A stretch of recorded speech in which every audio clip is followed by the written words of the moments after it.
The Book of Numbers chapter 1 to 36 audiobook. Chapter 1. A census of Israel's warriors. The Lord spoke to Moses in the wilderness of Sinai, in the tent of meeting, on the first day of the second month, in the second year after they had come out of the land of Egypt, saying, Take a census of all the congregation of the people of Israel, by clans, by fathers' houses, according to the number of names, every male, head by head, from 20 years old and upward, all in Israel who are able to go to war. You and Aaron shall list them, company by company, and there shall be with you a man from each tribe, each man being the head of the house of his fathers. And these are the names of the men who shall assist you. From Reuben, Elizur the son of Shedeur. From Simeon, Shelemiel the son of Zurishaddai. From Judah, Nahshon the son of Amminadab. From Issachar, Nethanel the son of Zuar. From Zebulun, Eliab the son of Helon. From the sons of Joseph, from Ephraim, Elishama the son of Ammihud, and from Manasseh, Gamaliel the son of Pedazur. From Benjamin, Abidan the son of Gideoni. From Dan, Ahiezer the son of Ammishaddai. From Asher, Pagiel the son of Aarron. From Gad,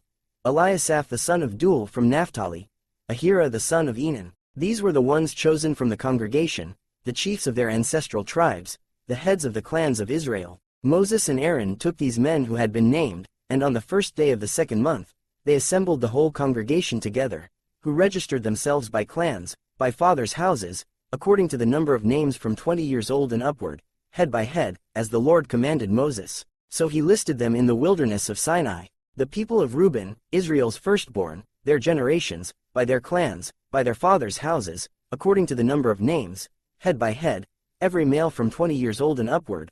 All who were able to go to war, those listed of the tribe of Reuben, were 46,500. Of the people of Simeon, their generations, by their clans, by their fathers' houses, those of them who were listed, according to the number of names, head by head, every male from 20 years old and upward.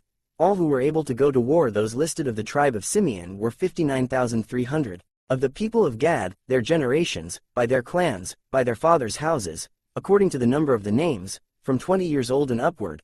All who were able to go to war, those listed of the tribe of Gad, were 45,650. Of the people of Judah, their generations, by their clans, by their fathers' houses, according to the number of names, from 20 years old and upward, every man able to go to war, those listed of the tribe of Judah, were 74,600. Of the people of Issachar, their generations, by their clans, by their fathers' houses, according to the number of names, from 20 years old and upward, every man able to go to war, those listed of the tribe of Issachar, were 54,400. Of the people of Zebulun, their generations, by their clans, by their fathers' houses, according to the number of names, from 20 years old and upward, every man able to go to war, those listed of the tribe of Zebulun, were 57,400. Of the people of Joseph, namely, of the people of Ephraim, their generations, by their clans, by their fathers' houses, according to the number of names, from 20 years old and upward, every man able to go to war, those listed of the tribe of Ephraim, were 40,500. Of the people of Manasseh, their generations, by their clans, by their fathers' houses, according to the number of names, from 20 years old and upward, every man able to go to war, those listed of the tribe of Manasseh, were 32,200. Of the people of Benjamin, their generations, by their clans, by their fathers' houses, according to the number of names, from 20 years old and upward, every man able to go to war, those listed of the tribe of Benjamin, were 35,400. Of the people of Dan, their generations, by their clans, by their fathers' houses, according to the number of names, from 20 years old and upward, every man able to go to war, those listed of the tribe of Dan, were 62,700. Of the people of Asher, their generations, by their clans, by their fathers' houses, according to the number of names, from 20 years old and upward, every man able to go to war, those listed of the tribe of Asher, were 41,500. Of the people of Naphtali, their generations, by their clans, by their fathers' houses, according to the number of names, from 20 years old and upward, every man able to go to war, those listed of the tribe of Naphtali, were 53,400. These are those who were listed, whom Moses and Aaron listed with the help of the chiefs of Israel, 12 men, each representing his father's house. So all those listed of the people of Israel, by their fathers' houses, from 20 years old and upward, every man able to go to war in Israel, all those listed were 603,550. Levites exempted.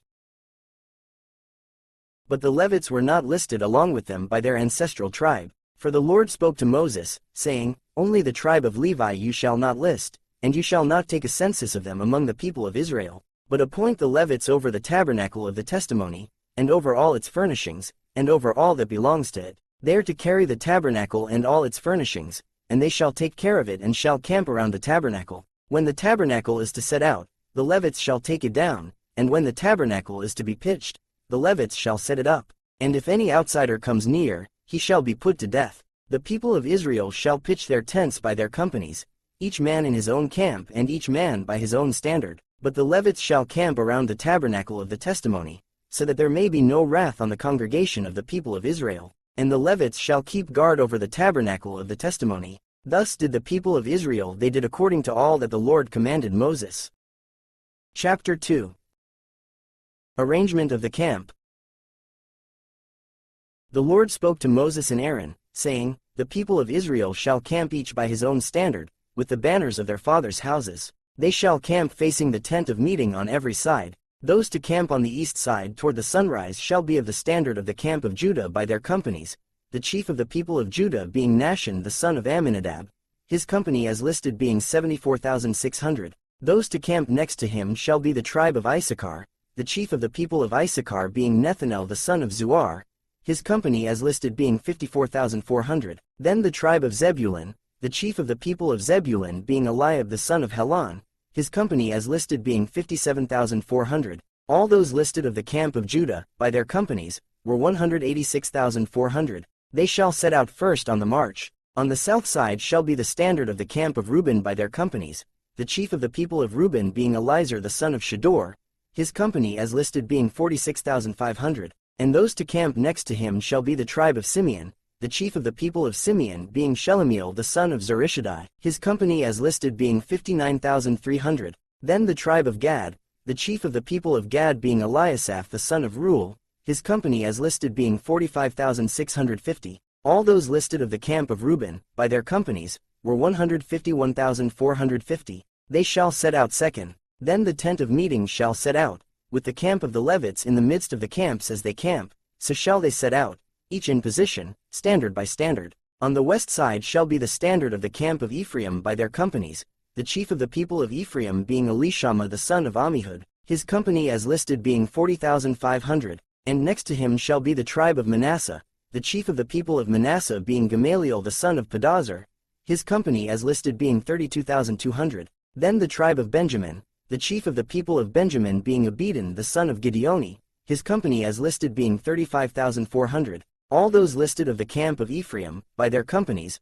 were 108,100. They shall set out third on the march. On the north side shall be the standard of the camp of Dan by their companies, the chief of the people of Dan being Ahiezer the son of Ammishaddai, his company as listed being 62,700. And those to camp next to him shall be the tribe of Asher, the chief of the people of Asher being Pagiel the son of Ochran, his company as listed being 41,500. Then the tribe of Naphtali, the chief of the people of Naphtali being Ahira the son of Enan, his company as listed being 53,400. All those listed of the camp of Dan were 157,600. They shall set out last, standard by standard. These are the people of Israel as listed by their fathers' houses. All those listed in the camps by their companies were 603,550. But the Levites were not listed among the people of Israel, as the Lord commanded Moses. Thus did the people of Israel, according to all that the Lord commanded Moses, so they camped by their standards, and so they set out, each one in his clan,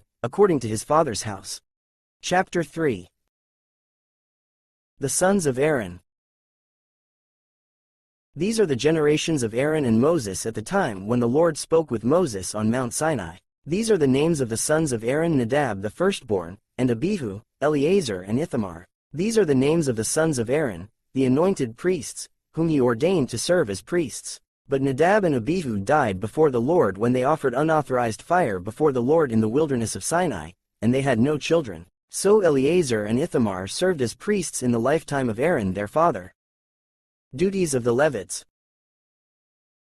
And the Lord spoke to Moses, saying, Bring the tribe of Levi near, and set them before Aaron the priest, that they may minister to him. They shall keep guard over him and over the whole congregation before the tent of meeting, as they minister at the tabernacle. They shall guard all the furnishings of the tent of meeting, and keep guard over the people of Israel as they minister at the tabernacle. And you shall give the Levites to Aaron and his sons, they are wholly given to him from among the people of Israel. And you shall appoint Aaron and his sons, and they shall guard their priesthood. But if any outsider comes near, he shall be put to death. And the Lord spoke to Moses, saying, Behold, I have taken the Levites from among the people of Israel instead of every firstborn who opens the womb among the people of Israel. The Levites shall be mine, for all the firstborn are mine. On the day that I struck down all the firstborn in the land of Egypt, I consecrated for my own all the firstborn in Israel, both of man and of beast. They shall be mine, I am the Lord. And the Lord spoke to Moses in the wilderness of Sinai, saying, List the sons of Levi, by fathers' houses and by clans, every male from a month old and upward you shall list.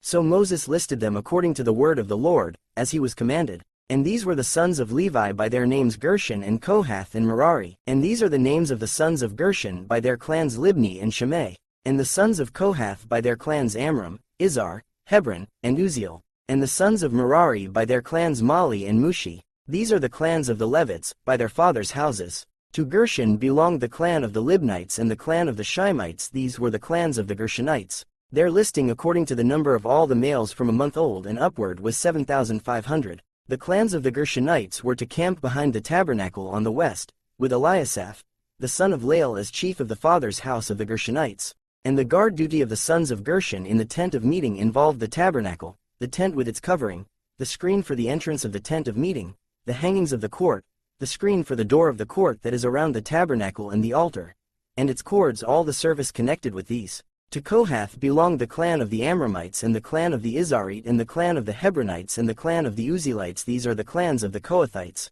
According to the number of all the males, from a month old and upward, there were 8,600, keeping guard over the sanctuary. The clans of the sons of Kohath were to camp on the south side of the tabernacle, with Elizaphan the son of Uzziel as chief of the father's house of the clans of the Kohathites. And their guard duty involved the ark, the table, the lampstand, the altars, the vessels of the sanctuary with which the priests minister, and the screen, all the service connected with these. And Eleazar the son of Aaron the priest was to be chief over the chiefs of the Levites, and to have oversight of those who kept guard over the sanctuary. To Merari belonged the clan of the Malites and the clan of the Mushites. These are the clans of Merari. Their listing according to the number of all the males from a month old and upward was 6,200. And the chief of the father's house of the clans of Merari was Zuriel the son of Abihail. They were to camp on the north side of the tabernacle, and the appointed guard duty of the sons of Merari involved the frames of the tabernacle, the bars, the pillars, the bases, and all their accessories, all the service connected with these, also the pillars around the court,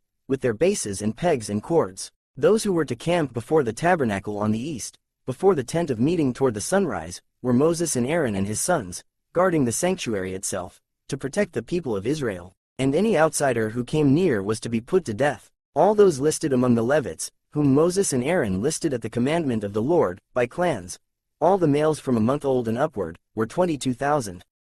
Redemption of the firstborn. And the Lord said to Moses, List all the firstborn males of the people of Israel, from a month old and upward, taking the number of their names. And you shall take the Levites for me, I am the Lord, instead of all the firstborn among the people of Israel, and the cattle of the Levites instead of all the firstborn among the cattle of the people of Israel. So Moses listed all the firstborn among the people of Israel, as the Lord commanded him, and all the firstborn males, according to the number of names, from a month old and upward as listed were 22,273. And the Lord spoke to Moses, saying, Take the Levites instead of all the firstborn among the people of Israel, and the cattle of the Levites instead of their cattle. The Levites shall be mine, I am the Lord. And as the redemption price for the 273 of the firstborn of the people of Israel, over and above the number of the male Levites, you shall take 5 shekels per head. You shall take them according to the shekel of the sanctuary, the shekel of 20 gerahs, and give the money to Aaron and his sons as the redemption price for those who are over. So Moses took the redemption money from those who were over and above those redeemed by the Levites. From the firstborn of the people of Israel he took the money 1,365 shekels, by the shekel of the sanctuary. And Moses gave the redemption money to Aaron and his sons, according to the word of the Lord, as the Lord commanded Moses. Chapter 4. Duties of the Kohathites, Gershonites, and Merarites. The Lord spoke to Moses and Aaron, saying, Take a census of the sons of Kohath from among the sons of Levi, by their clans and their fathers' houses, from 30 years old up to 50 years old, all who can come on duty, to do the work in the tent of meeting. This is the service of the sons of Kohath in the tent of meeting, the most holy things. When the camp is to set out, Aaron and his sons shall go in and take down the veil of the screen and cover the ark of the testimony with it. Then they shall put on it a covering of goatskin and spread on top of that a cloth olive blue, and shall put in its poles. And over the table of the bread of the presence they shall spread a cloth of blue and put on it the plates, the dishes for incense, the bowls, and the flagons for the drink offering. The regular showbread also shall be on it. Then they shall spread over them a cloth of scarlet and cover the same with a covering of goatskin, and shall put in its poles. And they shall take a cloth of blue and cover the lampstand for the light, with its lamps, its tongs, its trays, and all the vessels for oil with which it is supplied. And they shall put it with all its utensils in a covering of goatskin and put it on the carrying frame. And over the golden altar they shall spread a cloth of blue and cover it with a covering of goatskin, and shall put in its poles. And they shall take all the vessels of the service that are used in the sanctuary and put them in a cloth of blue and cover them with a covering of goatskin and put them on the carrying frame. And they shall take away the ashes from the altar and spread a purple cloth over it, and they shall put on it all the utensils of the altar, which are used for the service there, the fire pans, the forks, the shovels, and the basins, all the utensils of the altar, and they shall spread on it a covering of goatskin, and shall put in its poles. And when Aaron and his sons have finished covering the sanctuary and all the furnishings of the sanctuary, as the camp sets out, after that the sons of Kohath shall come to carry these, but they must not touch the holy things, lest they die. These are the things of the tent of meeting that the sons of Kohath are to carry. And Eleazar the son of Aaron the priest shall have charge of the oil for the light, the fragrant incense, the regular grain offering, and the anointing oil, with the oversight of the whole tabernacle and all that is in it, of the sanctuary and its vessels.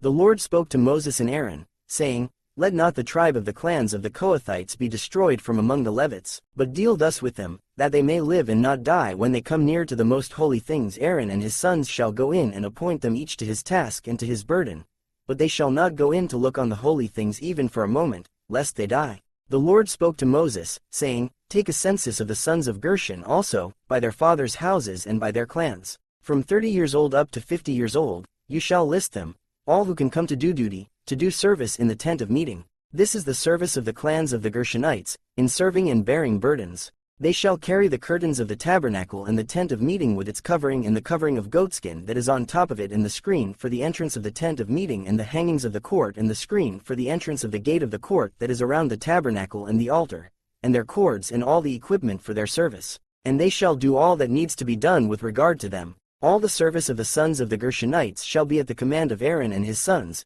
in all that they are to carry and in all that they have to do. And you shall assign to their charge all that they are to carry. This is the service of the clans of the sons of the Gershonites in the tent of meeting, and their guard duty is to be under the direction of Ithamar the son of Aaron the priest. As for the sons of Merari, you shall list them by their clans and their fathers' houses. From 30 years old up to 50 years old, you shall list them, everyone who can come on duty, to do the service of the tent of meeting. And this is what they are charged to carry, as the whole of their service in the tent of meeting: the frames of the tabernacle, with its bars, pillars, and bases, and the pillars around the court with their bases, pegs, and cords, with all their equipment and all their accessories. And you shall list by name the objects that they are required to carry. This is the service of the clans of the sons of Merari, the whole of their service in the tent of meeting, under the direction of Ithamar the son of Aaron the priest. And Moses and Aaron and the chiefs of the congregation listed the sons of the Kohathites, by their clans and their fathers' houses. From 30 years old up to 50 years old, everyone who could come on duty,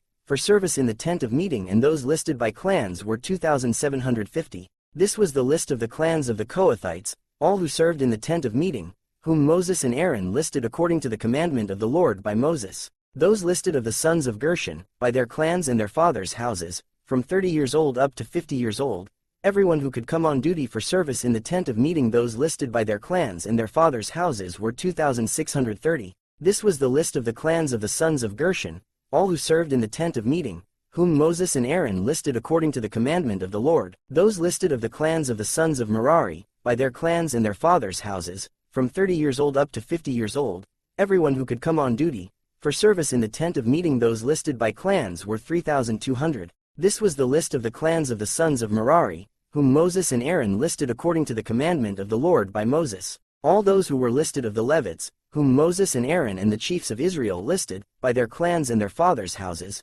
from 30 years old up to 50 years old, everyone who could come to do the service of ministry and the service of bearing burdens in the tent of meeting, those listed were 8,580. According to the commandment of the Lord through Moses they were listed, each one with his task of serving or carrying. Thus they were listed by him as the Lord commanded Moses. Chapter 5.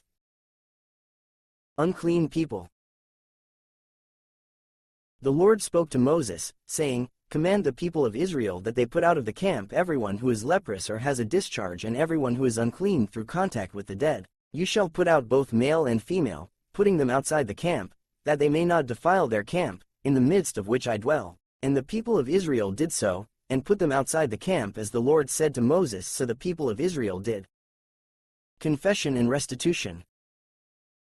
And the Lord spoke to Moses, saying, Speak to the people of Israel, when a man or woman commits any of the sins that people commit by breaking faith with the Lord, and that person realizes his guilt, he shall confess his sin that he has committed, and he shall make full restitution for his wrong, adding a fifth to it and giving it to him to whom he did the wrong. But if the man has no next of kin to whom restitution may be made for the wrong, the restitution for wrong shall go to the Lord for the priest, in addition to the ram of atonement with which atonement is made for him, and every contribution, all the holy donations of the people of Israel, which they bring to the priest, shall be his. Each one shall keep his holy donations. Whatever anyone gives to the priest shall be his. A test for adultery.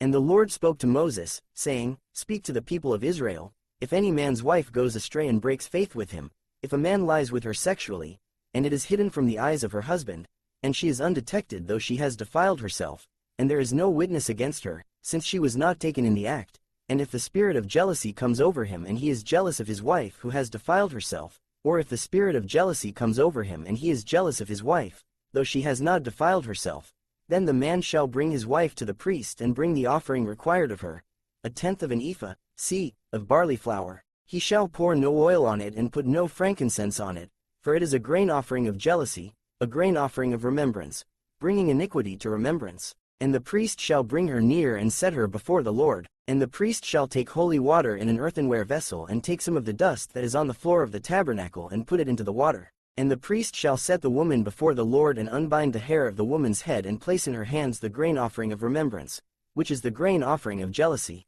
And in his hand the priest shall have the water of bitterness that brings the curse. Then the priest shall make her take an oath, saying, If no man has lain with you, and if you have not turned aside to uncleanness while you were under your husband's authority, be free from this water of bitterness that brings the curse. But if you have gone astray, though you are under your husband's authority, and if you have defiled yourself, and some man other than your husband has lain with you, then let the priest make the woman take the oath of the curse, and say to the woman, The Lord make you a curse and an oath among your people. When the Lord makes your thigh fall away and your body swell, may this water that brings the curse pass into your bowels and make your womb swell and your thigh fall away. And the woman shall say, Amen, Amen. Then the priest shall write these curses in a book and wash them off into the water of bitterness. And he shall make the woman drink the water of bitterness that brings the curse, and the water that brings the curse shall enter into her and cause bitter pain. And the priest shall take the grain offering of jealousy out of the woman's hand and shall wave the grain offering before the Lord and bring it to the altar. And the priest shall take a handful of the grain offering, as its memorial portion, and burn it on the altar, and afterward shall make the woman drink the water. And when he has made her drink the water, then, if she has defiled herself and has broken faith with her husband, the water that brings the curse shall enter into her and cause bitter pain, and her womb shall swell, and her thigh shall fall away, and the woman shall become a curse among her people. But if the woman has not defiled herself and is clean, then she shall be free and shall conceive children. This is the law in cases of jealousy, when a wife, though under her husband's authority, goes astray and defiles herself, or when the spirit of jealousy comes over a man and he is jealous of his wife. Then he shall set the woman before the Lord, and the priest shall carry out for her all this law. The man shall be free from iniquity, but the woman shall bear her iniquity. Chapter 6. The Nazirite Vow.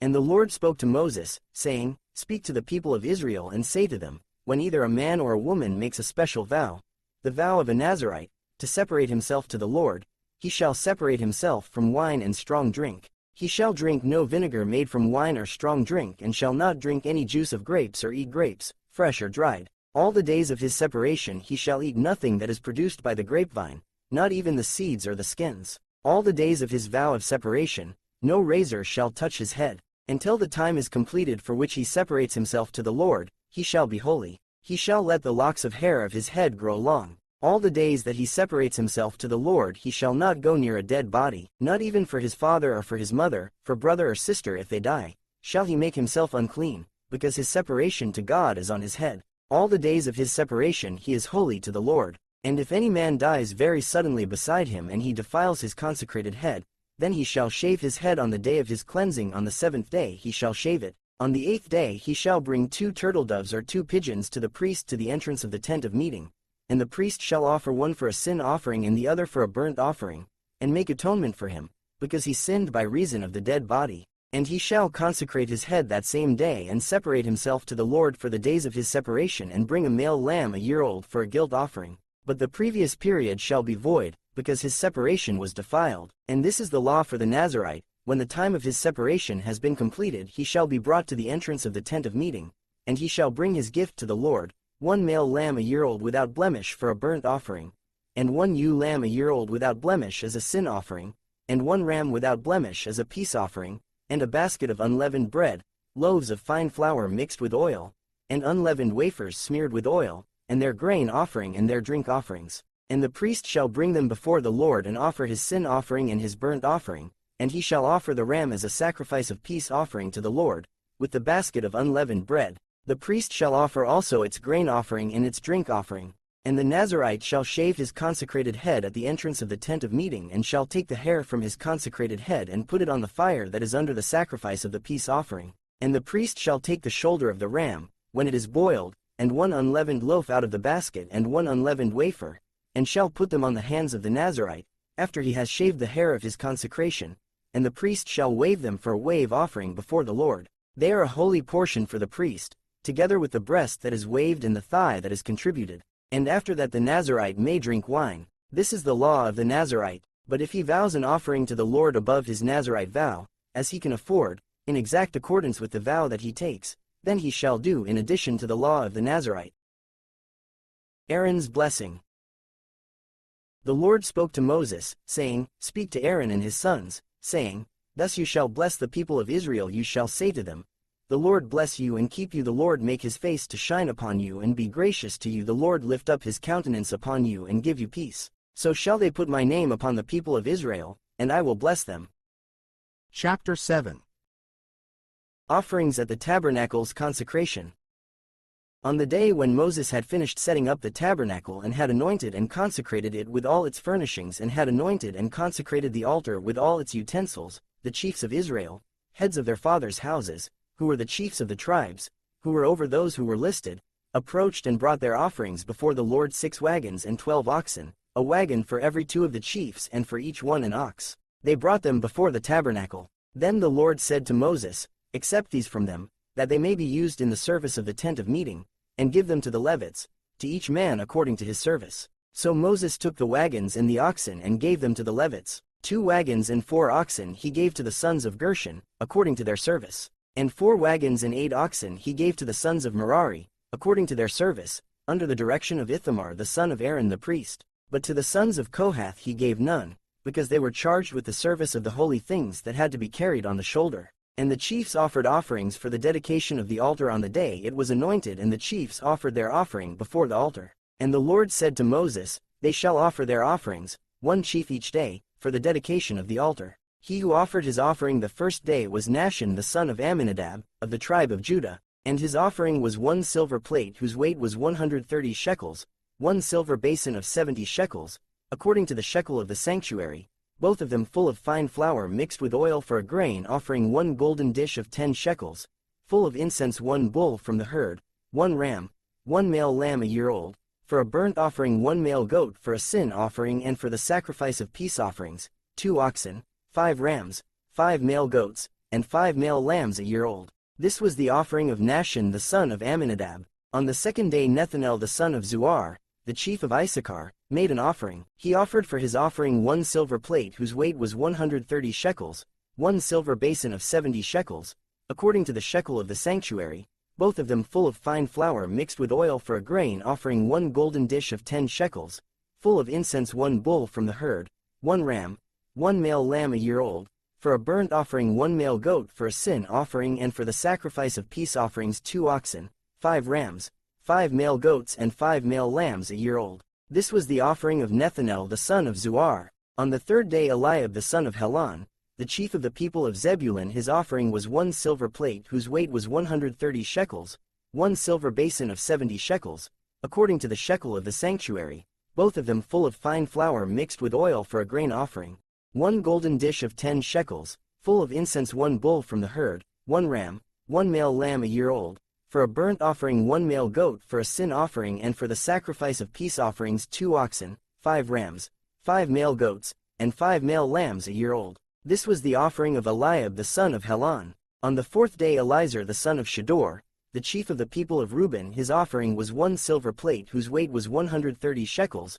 1 silver basin of 70 shekels, according to the shekel of the sanctuary, both of them full of fine flour mixed with oil for a grain offering, 1 golden dish of 10 shekels, full of incense, 1 bull from the herd, 1 ram, 1 male lamb a year old, for a burnt offering, 1 male goat for a sin offering, and for the sacrifice of peace offerings, 2 oxen, 5 rams, 5 male goats, and 5 male lambs a year old. This was the offering of Eliezer the son of Shedor. On the 5th day Shelumiel the son of Zurishaddai, the chief of the people of Simeon, his offering was 1 silver plate whose weight was 130 shekels, 1 silver basin of 70 shekels, according to the shekel of the sanctuary, both of them full of fine flour mixed with oil for a grain offering, 1 golden dish of 10 shekels, full of incense, 1 bull from the herd, 1 ram, 1 male lamb a year old, for a burnt offering, 1 male goat for a sin offering, and for the sacrifice of peace offerings, 2 oxen, 5 rams, 5 male goats, and 5 male lambs a year old. This was the offering of Shelumiel the son of Zurishaddai.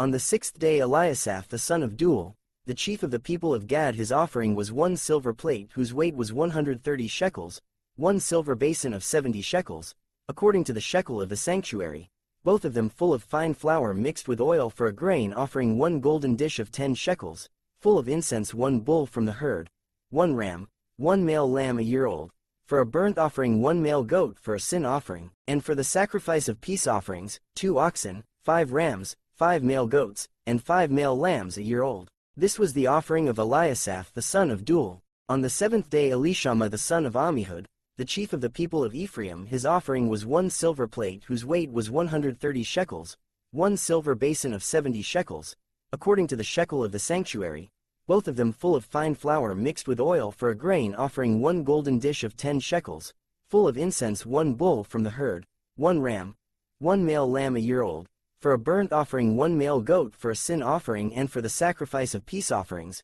2 oxen, 5 rams, 5 male goats, and 5 male lambs a year old. This was the offering of Elishama the son of Ammihud. On the 8th day Gamaliel the son of Pedazur, the chief of the people of Manasseh, his offering was 1 silver plate whose weight was 130 shekels, 1 silver basin of 70 shekels, according to the shekel of the sanctuary, both of them full of fine flour mixed with oil for a grain offering, 1 golden dish of 10 shekels, full of incense, 1 bull from the herd, 1 ram, 1 male lamb a year old, for a burnt offering, 1 male goat for a sin offering, and for the sacrifice of peace offerings, 2 oxen, 5 rams, 5 male goats, and 5 male lambs a year old. This was the offering of Gamaliel the son of Pedazur. On the 9th day Abidan the son of Gideoni, the chief of the people of Benjamin, his offering was 1 silver plate whose weight was 130 shekels, 1 silver basin of 70 shekels, according to the shekel of the sanctuary, both of them full of fine flour mixed with oil for a grain offering, 1 golden dish of 10 shekels, full of incense, 1 bull from the herd, 1 ram, 1 male lamb a year old, for a burnt offering, 1 male goat for a sin offering, and for the sacrifice of peace offerings, 2 oxen, 5 rams, 5 male goats, and 5 male lambs a year old. This was the offering of Abidan the son of Gideoni. On the 10th day Ahiezer the son of Ammishaddai, the chief of the people of Dan, his offering was 1 silver plate whose weight was 130 shekels, 1 silver basin of 70 shekels, according to the shekel of the sanctuary, both of them full of fine flour mixed with oil for a grain offering, 1 golden dish of 10 shekels, full of incense, 1 bull from the herd, 1 ram, 1 male lamb a year old, for a burnt offering, 1 male goat for a sin offering, and for the sacrifice of peace offerings, 2 oxen, 5 rams, 5 male goats, and 5 male lambs a year old. This was the offering of Ahiezer the son of Ammishaddai. On the 11th day Pagiel the son of Aarron, the chief of the people of Asher, his offering was 1 silver plate whose weight was 130 shekels, 1 silver basin of 70 shekels, according to the shekel of the sanctuary, both of them full of fine flour mixed with oil for a grain offering, 1 golden dish of 10 shekels, full of incense, 1 bull from the herd, 1 ram, 1 male lamb a year old, for a burnt offering, 1 male goat for a sin offering and for the sacrifice of peace offerings, 2 oxen, 5 rams, 5 male goats and 5 male lambs a year old. This was the offering of Pagiel the son of Aarron. On the 12th day Ahira the son of Enan, the chief of the people of Naphtali, his offering was 1 silver plate whose weight was 130 shekels, 1 silver basin of 70 shekels, according to the shekel of the sanctuary, both of them full of fine flour mixed with oil for a grain offering, 1 golden dish of 10 shekels, full of incense, 1 bull from the herd, 1 ram, 1 male lamb a year old, for a burnt offering, 1 male goat for a sin offering and for the sacrifice of peace offerings, 2 oxen, 5 rams, 5 male goats and 5 male lambs a year old. This was the offering of Ahira the son of Enan. This was the dedication offering for the altar on the day when it was anointed, from the chiefs of Israel, 12 silver plates, 12 silver basins, 12 golden dishes, each silver plate weighing 130 shekels and each basin 70.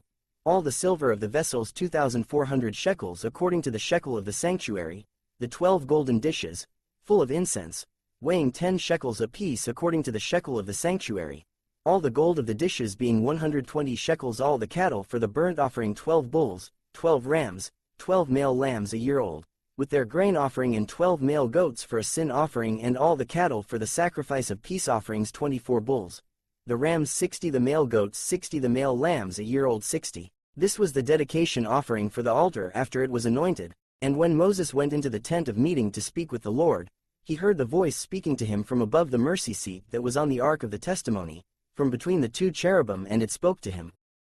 Chapter 8. The 7 lamps.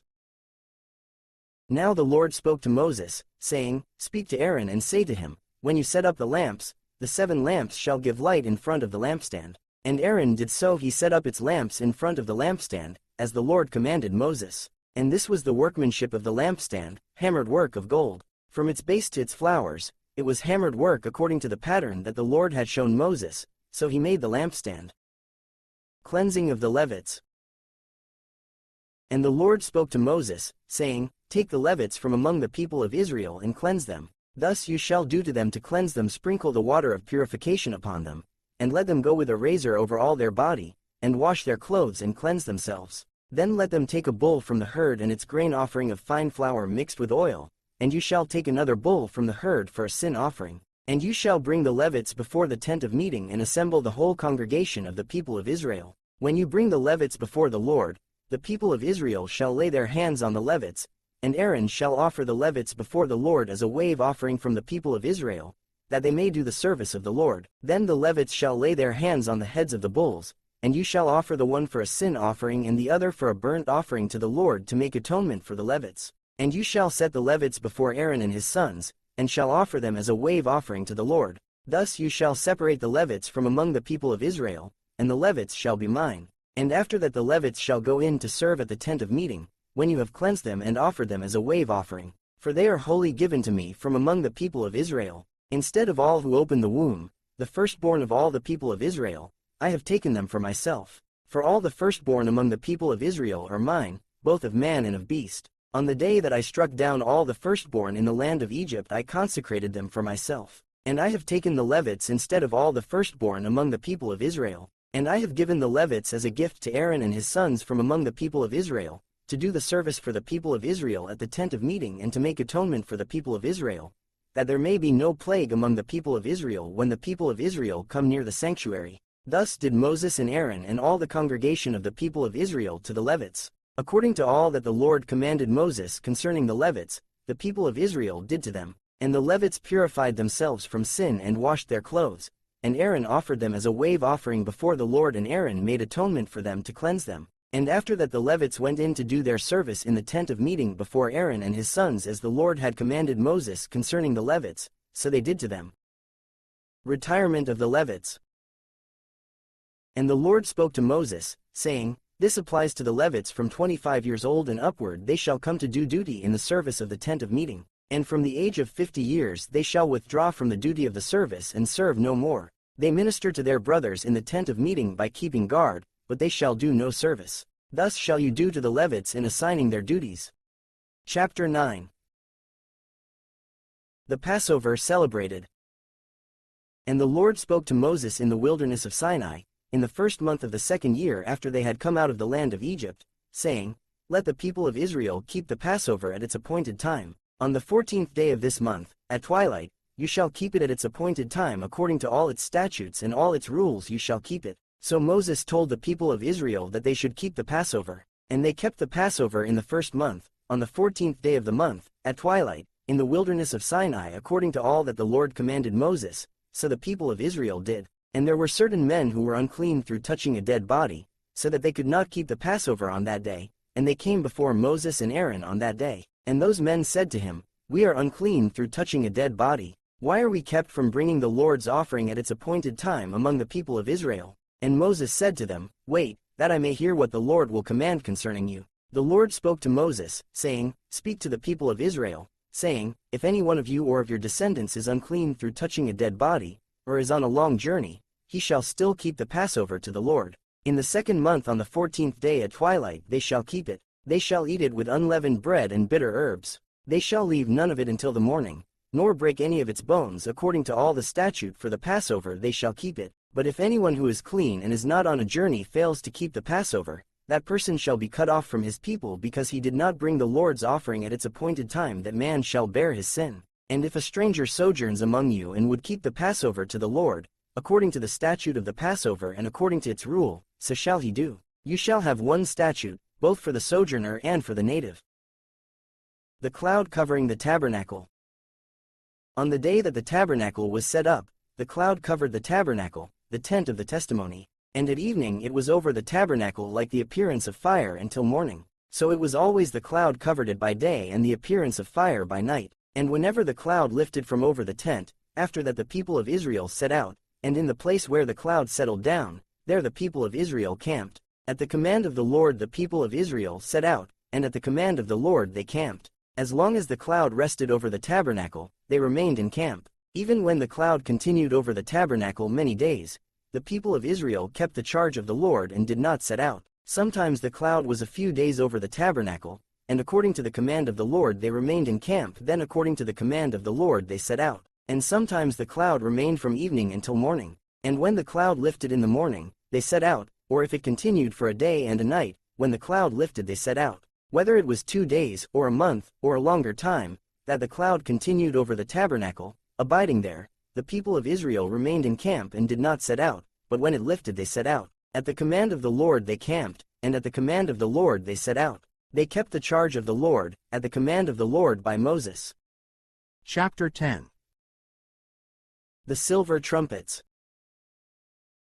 The Lord spoke to Moses, saying, Make 2 silver trumpets. Of hammered work you shall make them, and you shall use them for summoning the congregation and for breaking camp. And when both are blown, all the congregation shall gather themselves to you at the entrance of the tent of meeting. But if they blow only one, then the chiefs, the heads of the tribes of Israel, shall gather themselves to you. When you blow an alarm, the camps that are on the east side shall set out. And when you blow an alarm the second time, the camps that are on the south side shall set out. An alarm is to be blown whenever they are to set out. But when the assembly is to be gathered together, you shall blow a long blast, but you shall not sound an alarm. And the sons of Aaron, the priests, shall blow the trumpets. The trumpets shall be to you for a perpetual statute throughout your generations. And when you go to war in your land against the adversary who oppresses you, then you shall sound an alarm with the trumpets, that you may be remembered before the Lord your God, and you shall be saved from your enemies. On the day of your gladness also, and at your appointed feasts and at the beginnings of your months, you shall blow the trumpets over your burnt offerings and over the sacrifices of your peace offerings. They shall be a reminder of you before your God. I am the Lord your God. Israel leaves Sinai. In the second year, in the second month, on the 20th day of the month, the cloud lifted from over the tabernacle of the testimony, and the people of Israel set out by stages from the wilderness of Sinai. And the cloud settled down in the wilderness of Paran. They set out for the first time at the command of the Lord by Moses. The standard of the camp of the people of Judah set out first by their companies, and over their company was Nahshon the son of Amminadab. And over the company of the tribe of the people of Issachar was Nethanel the son of Zuar. And over the company of the tribe of the people of Zebulun was Eliab the son of Helon. And when the tabernacle was taken down, the sons of Gershon and the sons of Merari, who carried the tabernacle, set out. And the standard of the camp of Reuben set out by their companies, and over their company was Elizur the son of Shedor. And over the company of the tribe of the people of Simeon was Shelumiel the son of Zurishaddai. And over the company of the tribe of the people of Gad was Eliasaph the son of Duel. Then the Kohathites set out, carrying the holy things, and the tabernacle was set up before their arrival. And the standard of the camp of the people of Ephraim set out by their companies, and over their company was Elishama the son of Ammihud. And over the company of the tribe of the people of Manasseh was Gamaliel the son of Pedazur. And over the company of the tribe of the people of Benjamin was Abidan the son of Gideoni. Then the standard of the camp of the people of Dan, acting as the rear guard of all the camps, set out by their companies, and over their company was Ahiezer the son of Ammishaddai. And over the company of the tribe of the people of Asher was Pagiel the son of Aarron. And over the company of the tribe of the people of Naphtali was Ahira the son of Enan. This was the order of march of the people of Israel by their companies, when they set out. And Moses said to Hobab the son of Reuel the Midianite, Moses' father-in-law, we are setting out for the place of which the Lord said, I will give it to you. Come with us, and we will do good to you, for the Lord has promised good to Israel. But he said to him, I will not go. I will depart to my own land and to my kindred. And he said, Please do not leave us, for you know where we should camp in the wilderness, and you will serve as eyes for us. And if you do go with us, whatever good the Lord will do to us, the same will we do to you. So they set out from the mount of the Lord 3 days' journey, and the ark of the covenant of the Lord went before them 3 days' journey, to seek out a resting place for them. And the cloud of the Lord was over them by day, whenever they set out from the camp. And whenever the ark set out, Moses said, Arise, O Lord, and let your enemies be scattered, and let those who hate you flee before you. And when it rested, he said, Return, O Lord, to the 10,000 thousands of Israel. Chapter 11. The people complain. And the people complained in the hearing of the Lord about their misfortunes, and when the Lord heard it, his anger was kindled, and the fire of the Lord burned among them and consumed some outlying parts of the camp. Then the people cried out to Moses, and Moses prayed to the Lord, and the fire died down. So the name of that place was called Taberah, because the fire of the Lord burned among them. Now the rabble that was among them had a strong craving. And the people of Israel also wept again and said, Oh, that we had meat to eat! We remember the fish we ate in Egypt that cost nothing, the cucumbers, the melons, the leeks, the onions, and the garlic. But now our strength is dried up, and there is nothing at all but this manna to look at. Now the manna was like coriander seed, and its appearance like that of bdellium. The people went about and gathered it and ground it in handmills or beat it in mortars and boiled it in pots and made cakes of it. And the taste of it was like the taste of cakes baked with oil. When the dew fell upon the camp in the night, the manna fell with it. Moses heard the people weeping throughout their clans, everyone at the door of his tent. And the anger of the Lord blazed hotly, and Moses was displeased. Moses said to the Lord, Why have you dealt ill with your servant? And why have I not found favor in your sight, that you lay the burden of all this people on me? Did I conceive all this people? Did I give them birth, that you should say to me, Carry them in your bosom, as a nurse carries a nursing child, to the land that you swore to give their fathers? Where am I to get meat to give to all this people? For they weep before me and say, Give us meat, that we may eat. I am not able to carry all this people alone, the burden is too heavy for me. If you will treat me like this, kill me at once, if I find favor in your sight, that I may not see my wretchedness. Elders appointed to aid Moses.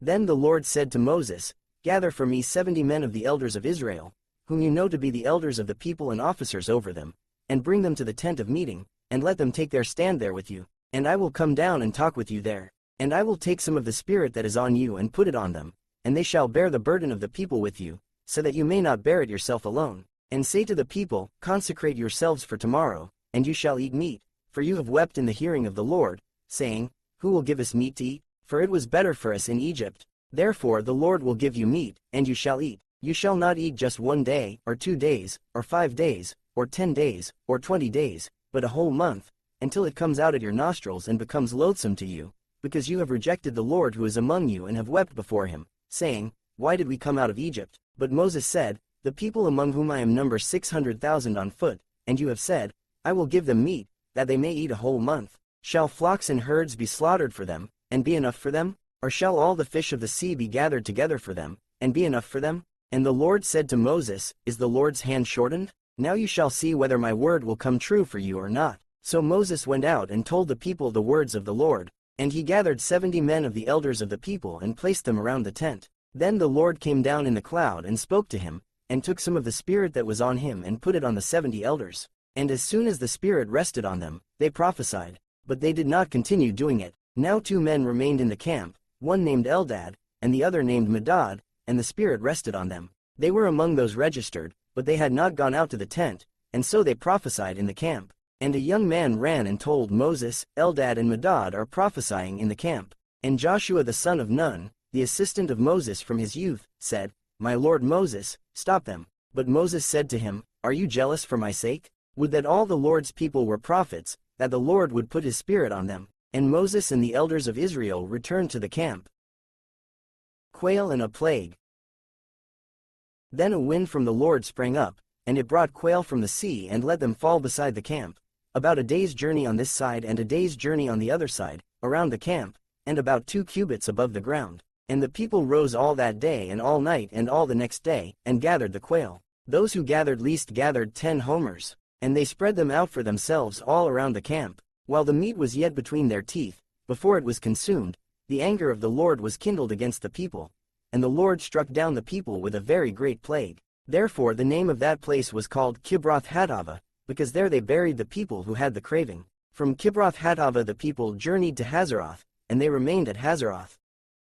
Chapter 12. Miriam and Aaron oppose Moses. Miriam and Aaron spoke against Moses because of the Cushite woman whom he had married, for he had married a Cushite woman. And they said, Has the Lord indeed spoken only through Moses? Has he not spoken through us also? And the Lord heard it. Now the man Moses was very meek, more than all people who were on the face of the earth. And suddenly the Lord said to Moses and to Aaron and Miriam, Come out, you 3, to the tent of meeting. And the 3 of them came out. And the Lord came down in a pillar of cloud and stood at the entrance of the tent and called Aaron and Miriam, and they both came forward. And he said, Hear my words. If there is a prophet among you, I the Lord make myself known to him in a vision, I speak with him in a dream. Not so with my servant Moses. He is faithful in all my house. With him I speak mouth to mouth, clearly, and not in riddles, and he beholds the form of the Lord. Why then were you not afraid to speak against my servant Moses? And the anger of the Lord was kindled against them, and he departed. When the cloud removed from over the tent, behold, Miriam was leprous, like snow. And Aaron turned toward Miriam, and behold, she was leprous. And Aaron said to Moses, Oh, my Lord, do not punish us because we have done foolishly and have sinned. Let her not be as one dead, whose flesh is half eaten away when he comes out of his mother's womb. And Moses cried to the Lord, O God, please heal her, please. But the Lord said to Moses, If her father had but spit in her face, should she not be shamed 7 days? Let her be shut outside the camp 7 days, and after that she may be brought in again. So Miriam was shut outside the camp 7 days, and the people did not set out on the march till Miriam was brought in again. After that the people set out from Hazeroth, and camped in the wilderness of Paran. Chapter 13. Spies sent into Canaan. The Lord spoke to Moses, saying, Send men to spy out the land of Canaan, which I am giving to the people of Israel. From each tribe of their fathers you shall send a man, every one a chief among them. So Moses sent them from the wilderness of Paran, according to the command of the Lord, all of them men who were heads of the people of Israel. And these were their names: from the tribe of Reuben, Shemua the son of Zakur; from the tribe of Simeon, Saphat the son of Hori; from the tribe of Judah, Caleb the son of Jephunneh; from the tribe of Issachar, Igal the son of Joseph; from the tribe of Ephraim, Hoshea the son of Nun; from the tribe of Benjamin, Palti the son of Raphu; from the tribe of Zebulun, Gadiel the son of Sodi; from the tribe of Joseph, that is, from the tribe of Manasseh, Gadi the son of Susi; from the tribe of Dan, Amiel the son of Jamali; from the tribe of Asher, Sethur the son of Michael; from the tribe of Naphtali, Nabi the son of Vivshi; from the tribe of Gad, Gul the son of Maki. These were the names of the men whom Moses sent to spy out the land. And Moses called Hoshea the son of Nun Joshua. Moses sent them to spy out the land of Canaan, and said to them, Go up into the Negeb and go up into the hill country, and see what the land is, and whether the people who dwell in it are strong or weak, whether they are few or many, and whether the land that they dwell in is good or bad, and whether the cities that they dwell in are camps or strongholds, and whether the land is rich or poor, and whether there are trees in it or not. Be of good courage and bring some of the fruit of the land. Now the time was the season of the first ripe grapes. So they went up and spied out the land from the wilderness of Zin to Rehob, near Labo-Hamath. They went up into the Negeb and came to Hebron. Ahiman, Shishai, and Talmai, the descendants of Anak, were there. Hebron was built 7 years before Zon in Egypt. And they came to the valley of Eshcol and cut down from there a branch with a single cluster of grapes, and they carried it on a pole between 2 of them. They also brought some pomegranates and figs. That place was called the Valley of Eshcol, because of the cluster that the people of Israel cut down from there. Report of the spies. At the end of 40 days they returned from spying out the land, and they came to Moses and Aaron and to all the congregation of the people of Israel in the wilderness of Paran, at Kadesh. They brought back word to them and to all the congregation, and showed them the fruit of the land. And they told him, We came to the land to which you sent us. It flows with milk and honey, and this is its fruit. However, the people who dwell in the land are strong, and the cities are fortified and very large. And besides, we saw the descendants of Anak there. The Amalekites dwell in the land of the Negeb. The Hittites, the Jebusites, and the Amorites dwell in the hill country, and the Canaanites dwell by the sea, and along the Jordan. But Caleb quieted the people before Moses and said, Let us go up at once and occupy it, for we are well able to overcome it. Then the men who had gone up with him said, We are not able to go up against the people, for they are stronger than we are. So they brought to the people of Israel a bad report of the land that they had spied out, saying, The land, through which we have gone to spy it out, is a land that devours its inhabitants, and all the people that we saw in it are of great height. And there we saw the Nephilim the sons of Anak, who come from the Nephilim, and we seemed to ourselves like grasshoppers, and so we seemed to them. Chapter 14. The people rebel. Then all the congregation raised a loud cry, and the people wept that night. And all the people of Israel grumbled against Moses and Aaron. The whole congregation said to them, Would that we had died in the land of Egypt, or would that we had died in this wilderness. Why is the Lord bringing us into this land, to fall by the sword? Our wives and our little ones will become a prey. Would it not be better for us to go back to Egypt? And they said to one another, Let us choose a leader and go back to Egypt. Then Moses and Aaron fell on their faces before all the assembly of the congregation of the people of Israel. And Joshua the son of Nun and Caleb the son of Jephunneh, who were among those who had spied out the land, tore their clothes, and said to all the congregation of the people of Israel, The land, which we passed through to spy it out, is an exceedingly good land. If the Lord delights in us, he will bring us into this land and give it to us, a land that flows with milk and honey. Only do not rebel against the Lord, and do not fear the people of the land, for they are bread for us. Their protection is removed from them, and the Lord is with us, do not fear them. Then all the congregation said to stone them with stones. But the glory of the Lord appeared at the tent of meeting to all the people of Israel. And the Lord said to Moses, How long will this people despise me, and how long will they not believe in me? In spite of all the signs that I have done among them, I will strike them with the pestilence and disinherit them, and I will make of you a nation greater and mightier than they. Moses intercedes for the people. But Moses said to the Lord, Then the Egyptians will hear of it, for you brought up this people in your might from among them, and they will tell the inhabitants of this land. They have heard that you, O Lord, are in the midst of this people. For you, O Lord, are seen face to face, and your cloud stands over them and you go before them, in a pillar of cloud by day and in a pillar of fire by night. Now if you kill this people as one man, then the nations who have heard your fame will say, It is because the Lord was not able to bring this people into the land that he swore to give to them that he has killed them in the wilderness. And now, please let the power of the Lord be great as you have promised, saying, The Lord is slow to anger and abounding in steadfast love, forgiving iniquity and transgression, but he will by no means clear the guilty, visiting the iniquity of the fathers on the children, to the third and the fourth generation. Please pardon the iniquity of this people, according to the greatness of your steadfast love, just as you have forgiven this people, from Egypt until now. God promises judgment. Then the Lord said, I have pardoned, according to your word, but truly, as I live, and as all the earth shall be filled with the glory of the Lord, none of the men who have seen my glory and my signs that I did in Egypt and in the wilderness, and yet have put me to the test these 10 times and have not obeyed my voice, shall see the land that I swore to give to their fathers. And none of those who despised me shall see it, but my servant Caleb, because he has a different spirit and has followed me fully, I will bring into the land into which he went, and his descendants shall possess it. Now, since the Amalekites and the Canaanites dwell in the valleys, turn tomorrow and set out for the wilderness by the way to the Red Sea. And the Lord spoke to Moses and to Aaron, saying, How long shall this wicked congregation grumble against me? I have heard the grumblings of the people of Israel, which they grumble against me. Say to them, As I live, declares the Lord, what you have said in my hearing I will do to you. Your dead bodies shall fall in this wilderness, and of all your number, listed in the census from 20 years old and upward, who have grumbled against me, not one shall come into the land where I swore that I would make you dwell,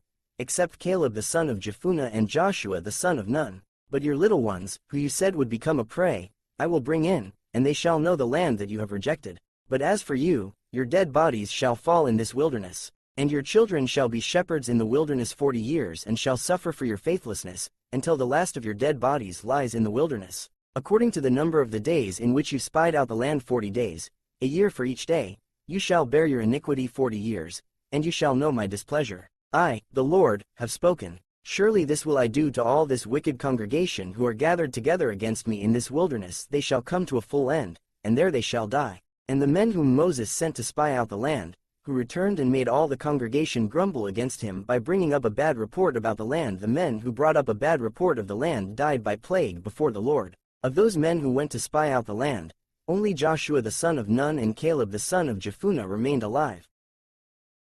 Israel defeated in battle.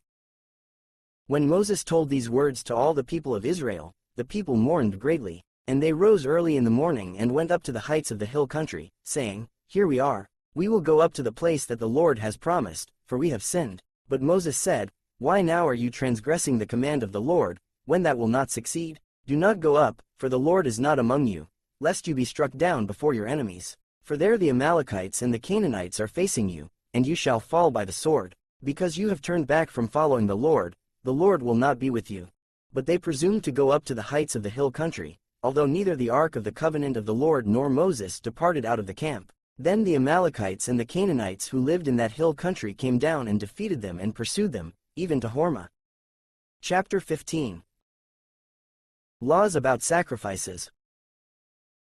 The Lord spoke to Moses, saying, Speak to the people of Israel and say to them, When you come into the land you are to inhabit, which I am giving you, and you offer to the Lord from the herd or from the flock a food offering or a burnt offering or a sacrifice, to fulfill a vow or as a freewill offering or at your appointed feasts, to make a pleasing aroma to the Lord, then he who brings his offering shall offer to the Lord a grain offering of 1/10 of an ephah of fine flour, mixed with 1/4 of a hin of oil, and you shall offer with the burnt offering, or for the sacrifice, 1/4 of a hin of wine for the drink offering for each lamb, or for a ram. You shall offer for a grain offering 2/10 of an ephah of fine flour mixed with 1/3 of a hin of oil, and for the drink offering you shall offer 1/3 of a hin of wine, a pleasing aroma to the Lord. And when you offer a bull as a burnt offering or sacrifice, to fulfill a vow or for peace offerings to the Lord, then one shall offer with the bull a grain offering of 3/10 of an ephah of fine flour, mixed with 1/2 a hin of oil, and you shall offer for the drink offering 1/2 a hin of wine, as a food offering, a pleasing aroma to the Lord. Thus it shall be done for each bull or ram, or for each lamb or young goat. As many as you offer, so shall you do with each one, as many as there are. Every native Israelite shall do these things in this way, in offering a food offering, with a pleasing aroma to the Lord. And if a stranger is sojourning with you, or anyone is living permanently among you, and he wishes to offer a food offering, with a pleasing aroma to the Lord, he shall do as you do. For the assembly, there shall be one statute for you and for the stranger who sojourns with you, a statute forever throughout your generations. You and the sojourner shall be alike before the Lord. One law and one rule shall be for you and for the stranger who sojourns with you. The Lord spoke to Moses, saying, Speak to the people of Israel and say to them, When you come into the land to which I bring you, and when you eat of the bread of the land, you shall present a contribution to the Lord. Of the first of your dough you shall present a loaf as a contribution, like a contribution from the threshing floor, so shall you present it. Some of the first of your dough you shall give to the Lord as a contribution throughout your generations. Laws about unintentional sins.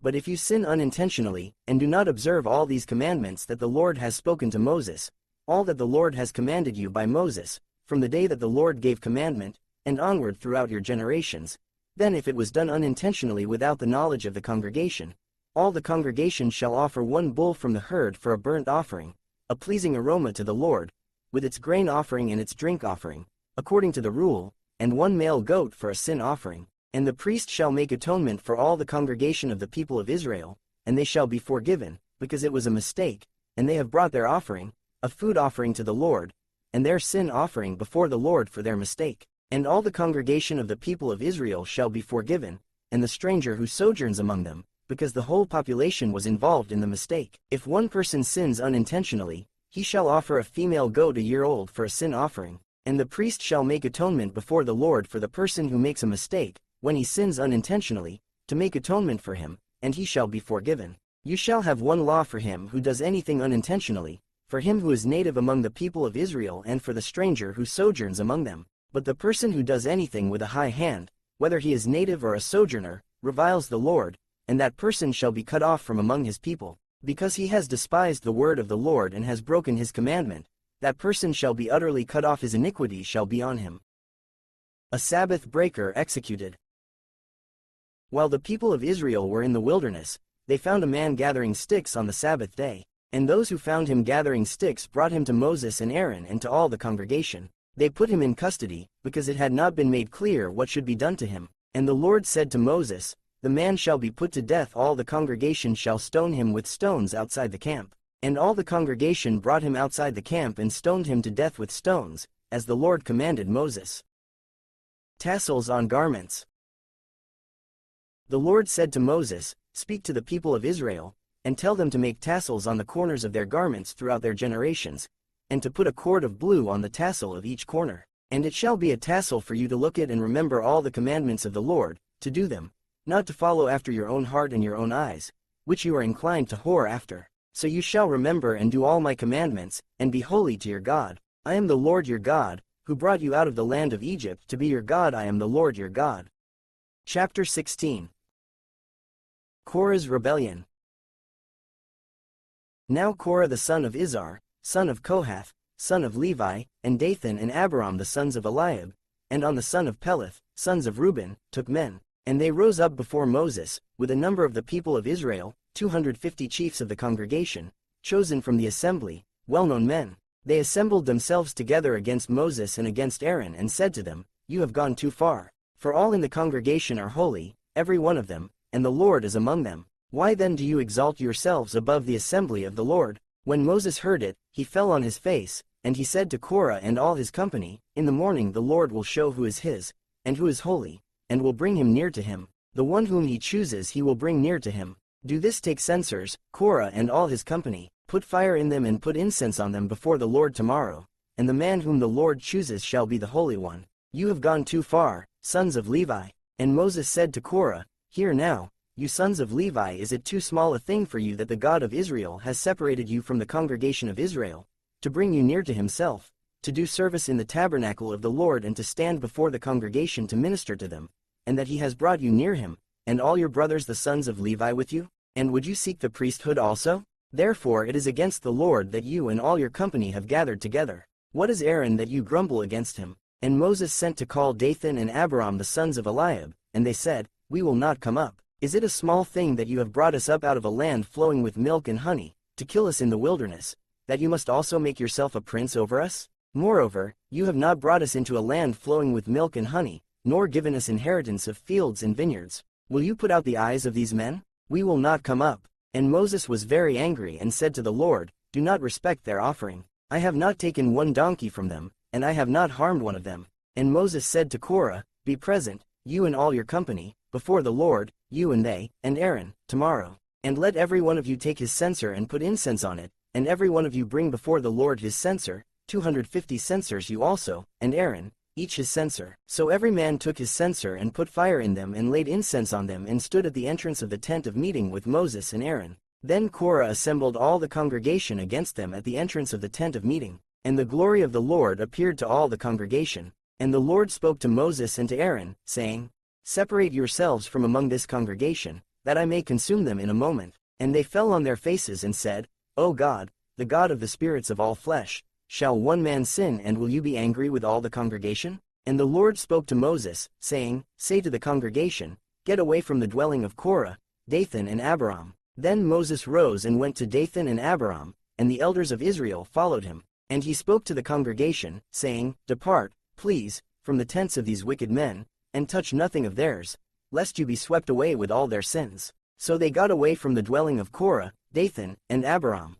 And Dathan and Abiram came out and stood at the door of their tents, together with their wives, their sons, and their little ones. And Moses said, "Hereby you shall know that the Lord has sent me to do all these works, and that it has not been of my own accord. If these men die as all men die, or if they are visited by the fate of all mankind, then the Lord has not sent me. But if the Lord creates something new, and the ground opens its mouth and swallows them up with all that belongs to them, and they go down alive into Sheol, then you shall know that these men have despised the Lord." And as soon as he had finished speaking all these words, the ground under them split apart, and the earth opened its mouth and swallowed them up, with their households and all the people who belonged to Korah and all their goods. So they and all that belonged to them went down alive into Sheol, and the earth closed over them, and they perished from the midst of the assembly. And all Israel who were around them fled at their cry, for they said, "Lest the earth swallow us up." And fire came out from the Lord and consumed the 250 men offering the incense. Then the Lord spoke to Moses, saying, "Tell Eleazar the son of Aaron the priest to take up the censers out of the blaze. Then scatter the fire far and wide, for they have become holy. As for the censers of these men who have sinned at the cost of their lives, let them be made into hammered plates as a covering for the altar, for they offered them before the Lord, and they became holy. Thus they shall be a sign to the people of Israel." So Eleazar the priest took the bronze censers, which those who were burned had offered, and they were hammered out as a covering for the altar, to be a reminder to the people of Israel, so that no outsider, who is not of the descendants of Aaron, should draw near to burn incense before the Lord, lest he become like Korah and his company, as the Lord said to him through Moses. But on the next day all the congregation of the people of Israel grumbled against Moses and against Aaron, saying, "You have killed the people of the Lord." And when the congregation had assembled against Moses and against Aaron, they turned toward the tent of meeting. And behold, the cloud covered it, and the glory of the Lord appeared. And Moses and Aaron came to the front of the tent of meeting, and the Lord spoke to Moses, saying, "Get away from the midst of this congregation, that I may consume them in a moment." And they fell on their faces. And Moses said to Aaron, "Take your censer, and put fire on it from off the altar, and lay incense on it, and carry it quickly to the congregation, and make atonement for them. For wrath has gone out from the Lord, the plague has begun." So Aaron took it as Moses said, and ran into the midst of the assembly. And behold, the plague had already begun among the people. And he put on the incense and made atonement for the people. And he stood between the dead and the living, and the plague was stopped. Now those who died in the plague were 14,700, besides those who died in the affair of Korah. And Aaron returned to Moses at the entrance of the tent of meeting when the plague was stopped. Chapter 17. Aaron's staff buds. The Lord spoke to Moses, saying, "Speak to the people of Israel, and get from them staffs, one for each father's house, from all their chiefs according to their fathers' houses 12 staffs. Write each man's name on his staff, and write Aaron's name on the staff of Levi. For there shall be one staff for the head of each father's house. Then you shall deposit them in the tent of meeting before the testimony, where I meet with you. And the staff of the man whom I choose shall sprout. Thus I will make to cease from me the grumblings of the people of Israel, which they grumble against you." Moses spoke to the people of Israel, and all their chiefs gave him staffs, one for each chief, according to their fathers' houses 12 staffs. And the staff of Aaron was among their staffs. And Moses deposited the staffs before the Lord in the tent of the testimony. On the next day Moses went into the tent of the testimony, and behold, the staff of Aaron for the house of Levi had sprouted and put forth buds and produced blossoms, and it bore ripe almonds. Then Moses brought out all the staffs from before the Lord to all the people of Israel. And they looked, and each man took his staff.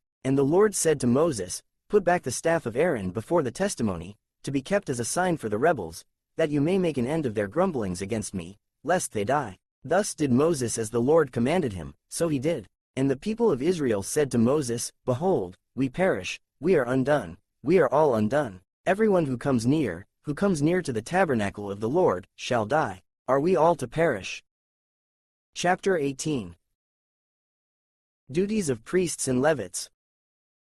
So the Lord said to Aaron, "You and your sons and your father's house with you shall bear iniquity connected with the sanctuary, and you and your sons with you shall bear iniquity connected with your priesthood. And with you bring your brothers also, the tribe of Levi, the tribe of your father, that they may join you and minister to you while you and your sons with you are before the tent of the testimony. They shall keep guard over you and over the whole tent, but shall not come near to the vessels of the sanctuary or to the altar, lest they, and you, die. They shall join you and keep guard over the tent of meeting for all the service of the tent, and no outsider shall come near you. And you shall keep guard over the sanctuary and over the altar, that there may never again be wrath on the people of Israel. And behold, I have taken your brothers the Levites from among the people of Israel. They are a gift to you, given to the Lord, to do the service of the tent of meeting. And you and your sons with you shall guard your priesthood for all that concerns the altar and that is within the veil, and you shall serve. I give your priesthood as a gift, and any outsider who comes near shall be put to death." Then the Lord spoke to Aaron, "Behold, I have given you charge of the contributions made to me,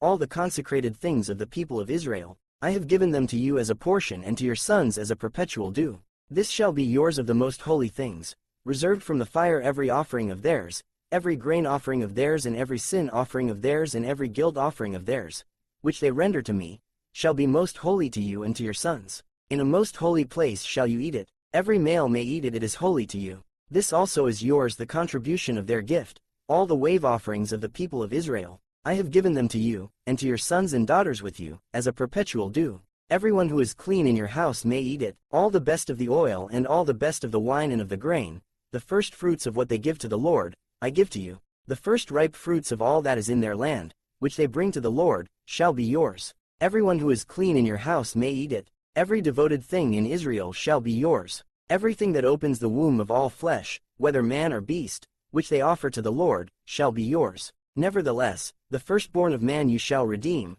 and the firstborn of unclean animals you shall redeem, and their redemption price at a month old you shall redeem them, you shall fix at 5 shekels in silver, according to the shekel of the sanctuary, which is 20 gerahs. But the firstborn of a cow, or the firstborn of a sheep, or the firstborn of a goat, you shall not redeem, they are holy. You shall sprinkle their blood on the altar and shall burn their fat as a food offering, with a pleasing aroma to the Lord, but their flesh shall be yours, as the breast that is waved and as the right thigh are yours. All the holy contributions that the people of Israel present to the Lord I give to you, and to your sons and daughters with you, as a perpetual due. It is a covenant of salt forever before the Lord for you and for your offspring with you. And the Lord said to Aaron, You shall have no inheritance in their land, neither shall you have any portion among them. I am your portion and your inheritance among the people of Israel. To the Levites I have given every tithe in Israel for an inheritance, in return for their service that they do, their service in the tent of meeting, so that the people of Israel do not come near the tent of meeting, lest they bear sin and die.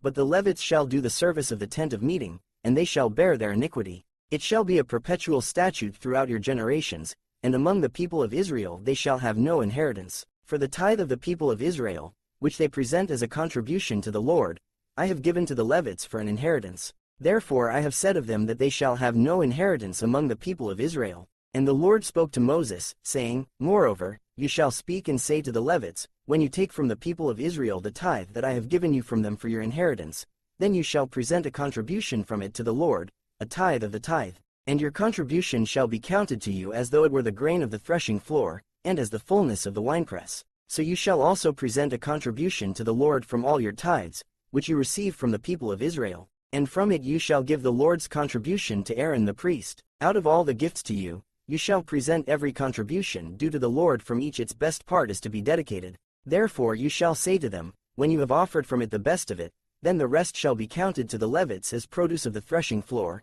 and as produce of the winepress. And you may eat it in any place, you and your households, for it is your reward in return for your service in the tent of meeting. And you shall bear no sin by reason of it, when you have contributed the best of it. But you shall not profane the holy things of the people of Israel, lest you die. Chapter 19. Laws for purification.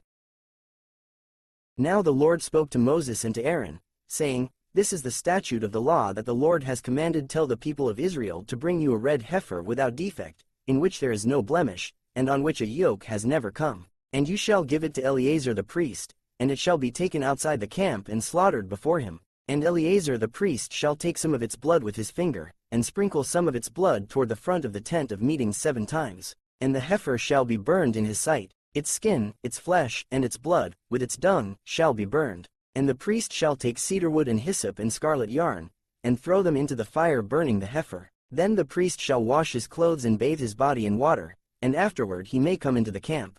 But the priest shall be unclean until evening. The one who burns the heifer shall wash his clothes in water and bathe his body in water, and shall be unclean until evening. And a man who is clean shall gather up the ashes of the heifer and deposit them outside the camp in a clean place. And they shall be kept for the water for impurity for the congregation of the people of Israel. It is a sin offering. And the one who gathers the ashes of the heifer shall wash his clothes and be unclean until evening. And this shall be a perpetual statute for the people of Israel, and for the stranger who sojourns among them. Whoever touches the dead body of any person shall be unclean 7 days. He shall cleanse himself with the water on the 3rd day and on the 7th day, and so be clean. But if he does not cleanse himself on the 3rd day and on the 7th day, he will not become clean. Whoever touches a dead person, the body of anyone who has died, and does not cleanse himself, defiles the tabernacle of the Lord, and that person shall be cut off from Israel, because the water for impurity was not thrown on him. He shall be unclean. His uncleanness is still on him. This is the law when someone dies in a tent. Everyone who comes into the tent and everyone who is in the tent shall be unclean 7 days. And every open vessel that has no cover fastened on it is unclean. Whoever in the open field touches someone who was killed with a sword or who died naturally, or touches a human bone or a grave, shall be unclean 7 days. For the unclean they shall take some ashes of the burnt sin offering, and fresh water shall be added in a vessel. Then a clean person shall take hyssop and dip it in the water and sprinkle it on the tent and on all the furnishings and on the persons who were there and on whoever touched the bone, or the slain or the dead or the grave. And the clean person shall sprinkle it on the unclean on the 3rd day and on the 7th day. Thus on the 7th day he shall cleanse him, and he shall wash his clothes and bathe himself in water, and at evening he shall be clean. If the man who is unclean does not cleanse himself, that person shall be cut off from the midst of the assembly, since he has defiled the sanctuary of the Lord. Because the water for impurity has not been thrown on him, he is unclean. And it shall be a statute forever for them. The one who sprinkles the water for impurity shall wash his clothes, and the one who touches the water for impurity shall be unclean until evening. And whatever the unclean person touches shall be unclean, and anyone who touches it shall be unclean until evening. Chapter 20. The death of Miriam. And the people of Israel, the whole congregation, came into the wilderness of Zin in the 1st month, and the people stayed in Kadesh, and Miriam died there and was buried there. The waters of Meribah. Now there was no water for the congregation, and they assembled themselves together against Moses and against Aaron. And the people quarreled with Moses and said, Would that we had perished when our brothers perished before the Lord. Why have you brought the assembly of the Lord into this wilderness, that we should die here, both we and our cattle? And why have you made us come up out of Egypt to bring us to this evil place? It is no place for grain or figs or vines or pomegranates, and there is no water to drink. Then Moses and Aaron went from the presence of the assembly to the entrance of the tent of meeting and fell on their faces. And the glory of the Lord appeared to them. And the Lord spoke to Moses, saying, Take the staff, and assemble the congregation, you and Aaron your brother, and tell the rock before their eyes to yield its water. So you shall bring water out of the rock for them and give drink to the congregation and their cattle. And Moses took the staff from before the Lord, as he commanded him. Moses strikes the rock. Then Moses and Aaron gathered the assembly together before the rock, and he said to them, Hear now, you rebels, shall we bring water for you out of this rock? And Moses lifted up his hand and struck the rock with his staff twice, and water came out abundantly, and the congregation drank, and their livestock. And the Lord said to Moses and Aaron, Because you did not believe in me, to uphold me as holy in the eyes of the people of Israel, therefore you shall not bring this assembly into the land that I have given them. These are the waters of Meribah, where the people of Israel quarreled with the Lord, and through them he showed himself holy. Edom refuses passage. Moses sent messengers from Kadesh to the king of Edom. Thus says your brother Israel, You know all the hardship that we have met, how our fathers went down to Egypt, and we lived in Egypt a long time, and the Egyptians dealt harshly with us and our fathers. And when we cried to the Lord, he heard our voice and sent an angel and brought us out of Egypt. And here we are in Kadesh, a city on the edge of your territory. Please let us pass through your land. We will not pass through field or vineyard, or drink water from a well. We will go along the king's highway. We will not turn aside to the right hand or to the left until we have passed through your territory. But Edom said to him, You shall not pass through, lest I come out with the sword against you. And the people of Israel said to him, We will go up by the highway, and if we drink of your water, I and my livestock, then I will pay for it. Let me only pass through on foot, nothing more. But he said, You shall not pass through. And Edom came out against them with a large army and with a strong force. Thus Edom refused to give Israel passage through his territory, so Israel turned away from him. The death of Aarron. And they journeyed from Kadesh, and the people of Israel, the whole congregation, came to Mount Hor. And the Lord said to Moses and Aaron at Mount Hor, on the border of the land of Edom, Let Aaron be gathered to his people, for he shall not enter the land that I have given to the people of Israel, because you rebelled against my command at the waters of Meribah. Take Aaron and Eleazar his son and bring them up to Mount Hor, and strip Aaron of his garments and put them on Eleazar his son. And Aaron shall be gathered to his people and shall die there. Moses did as the Lord commanded, and they went up Mount Hor in the sight of all the congregation. And Moses stripped Aaron of his garments and put them on Eleazar his son. And Aaron died there on the top of the mountain. Then Moses and Eleazar came down from the mountain. And when all the congregation saw that Aaron had perished, all the house of Israel wept for Aaron 30 days. Chapter 21.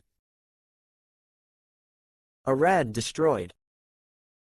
When the Canaanite, the king of Arad, who lived in the Negeb, heard that Israel was coming by the way of Athram, he fought against Israel, and took some of them captive. And Israel vowed a vow to the Lord and said, "If you will indeed give this people into my hand, then I will devote their cities to destruction." And the Lord heeded the voice of Israel and gave over the Canaanites, and they devoted them and their cities to destruction. So the name of the place was called Hormah. The bronze serpent. From Mount Hor they set out by the way to the Red Sea, to go around the land of Edom. And the people became impatient on the way. And the people spoke against God and against Moses, "Why have you brought us up out of Egypt to die in the wilderness? For there is no food and no water, and we loathe this worthless food." Then the Lord sent fiery serpents among the people, and they bit the people, so that many people of Israel died. And the people came to Moses and said, "We have sinned, for we have spoken against the Lord and against you. Pray to the Lord, that he take away the serpents from us." So Moses prayed for the people. And the Lord said to Moses, "Make a fiery serpent and set it on a pole, and everyone who is bitten, when he sees it, shall live." So Moses made a bronze serpent and set it on a pole. And if a serpent bit anyone, he would look at the bronze serpent and live. The Song of the Well.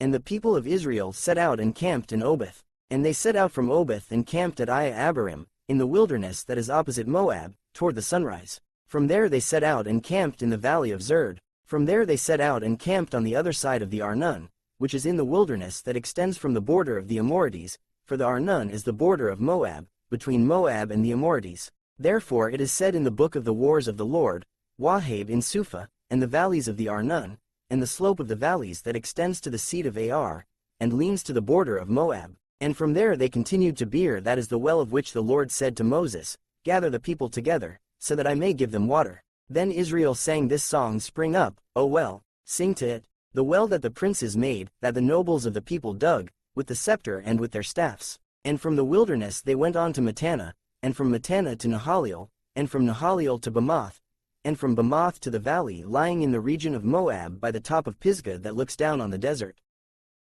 King Sihon defeated. Then Israel sent messengers to Sihon king of the Amorites, saying, "Let me pass through your land. We will not turn aside into field or vineyard. We will not drink the water of a well. We will go by the king's highway until we have passed through your territory." But Sihon would not allow Israel to pass through his territory. He gathered all his people together and went out against Israel to the wilderness and came to Jahaz and fought against Israel. And Israel defeated him with the edge of the sword and took possession of his land from the Arnon to the Jabbok, as far as to the Ammonites, for the border of the Ammonites was strong. And Israel took all these cities, and Israel settled in all the cities of the Amorites, in Heshbon, and in all its villages. For Heshbon was the city of Sihon the king of the Amorites, who had fought against the former king of Moab and taken all his land out of his hand, as far as the Arnon. Therefore the ballad singers say, "Come to Heshbon, let it be built, let the city of Sihon be established." For fire came out from Heshbon, flame from the city of Sihon. It devoured Ar of Moab, and swallowed the heights of the Arnon. Woe to you, O Moab! You are undone, O people of Chemosh. He has made his sons fugitives, and his daughters captives, to an Amorite king, Sihon. So we overthrew them. Heshbon, as far as Dibon, perished, and we laid waste as far as Napha. Fire spread as far as Medeba. King Og defeated. Thus Israel lived in the land of the Amorites, and Moses sent to spy out Jazer, and they captured its villages and dispossessed the Amorites who were there. Then they turned and went up by the way to Bashan. And Og the king of Bashan came out against them, he and all his people, to battle at Edrei. But the Lord said to Moses, "Do not fear him, for I have given him into your hand, and all his people, and his land. And you shall do to him as you did to Sihon king of the Amorites, who lived at Heshbon." So they defeated him and his sons and all his people, until he had no survivor left. And they possessed his land. Chapter 22. Balak summons Balaam. Then the people of Israel set out and camped in the plains of Moab beyond the Jordan at Jericho. And Balak the son of Zippor saw all that Israel had done to the Amorites. And Moab was in great dread of the people, because they were many. Moab was overcome with fear of the people of Israel. And Moab said to the elders of Midian, "This horde will now lick up all that is around us, as the ox licks up the grass of the field." So Balak the son of Zippor, who was king of Moab at that time, sent messengers to Balaam the son of Beor at Pethor, which is near the river in the land of the people of Ammah, to call him, saying, "Behold, a people has come out of Egypt. They cover the face of the earth, and they are dwelling opposite me. Come now, curse this people for me, since they are too mighty for me. Perhaps I shall be able to defeat them and drive them from the land, for I know that he whom you bless is blessed, and he whom you curse is cursed. So the elders of Moab and the elders of Midian departed with the fees for divination in their hand, and they came to Balaam and gave him Balak's message. And he said to them, Lodge here tonight, and I will bring back word to you, as the Lord speaks to me. So the princes of Moab stayed with Balaam. And God came to Balaam and said, Who are these men with you? And Balaam said to God, Balak the son of Zippor, king of Moab, has sent to me, saying, Behold, a people has come out of Egypt, and it covers the face of the earth. Now come, curse them for me. Perhaps I shall be able to fight against them and drive them out. God said to Balaam, You shall not go with them. You shall not curse the people, for they are blessed. So Balaam rose in the morning and said to the princes of Balak, Go to your own land, for the Lord has refused to let me go with you. So the princes of Moab rose and went to Balak and said, Balaam refuses to come with us. Once again Balak sent princes, more in number and more honorable than these. And they came to Balaam and said to him, Thus says Balak the son of Zippor, Let nothing hinder you from coming to me, for I will surely do you great honor, and whatever you say to me I will do. Come, curse this people for me. But Balaam answered and said to the servants of Balak, Though Balak were to give me his house full of silver and gold, I could not go beyond the command of the Lord my God to do less or more. So you, too, please stay here tonight, that I may know what more the Lord will say to me. And God came to Balaam at night and said to him, If the men have come to call you, rise, go with them, but only do what I tell you. So Balaam rose in the morning and saddled his donkey and went with the princes of Moab. Balaam's donkey and the angel. But God's anger was kindled because he went, and the angel of the Lord took his stand in the way as his adversary. Now he was riding on the donkey, and his 2 servants were with him. And the donkey saw the angel of the Lord standing in the road, with a drawn sword in his hand. And the donkey turned aside out of the road and went into the field. And Balaam struck the donkey, to turn her into the road. Then the angel of the Lord stood in a narrow path between the vineyards, with a wall on either side. And when the donkey saw the angel of the Lord, she pushed against the wall and pressed Balaam's foot against the wall. So he struck her again. Then the angel of the Lord went ahead and stood in a narrow place, where there was no way to turn either to the right or to the left. When the donkey saw the angel of the Lord, she lay down under Balaam. And Balaam's anger was kindled, and he struck the donkey with his staff. Then the Lord opened the mouth of the donkey, and she said to Balaam, What have I done to you, that you have struck me these 3 times? And Balaam said to the donkey, Because you have made a fool of me. I wish I had a sword in my hand, for then I would kill you. And the donkey said to Balaam,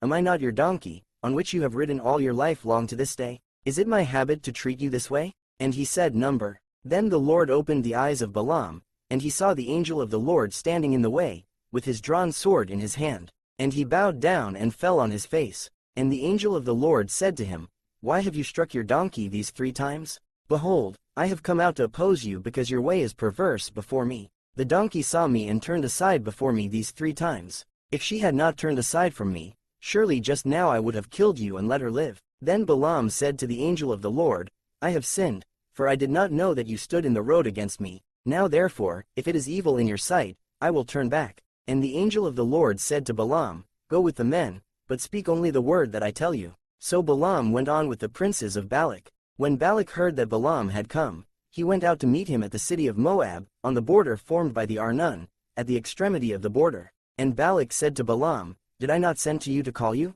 Why did you not come to me? Am I not able to honor you? Balaam said to Balak, Behold, I have come to you. Have I now any power of my own to speak anything? The word that God puts in my mouth, that must I speak. Then Balaam went with Balak, and they came to Kiriath Huzoth. And Balak sacrificed oxen and sheep, and sent for Balaam and for the princes who were with him. And in the morning Balak took Balaam and brought him up to Bamoth Baal, and from there he saw a fraction of the people. Chapter 23. Balaam's first oracle.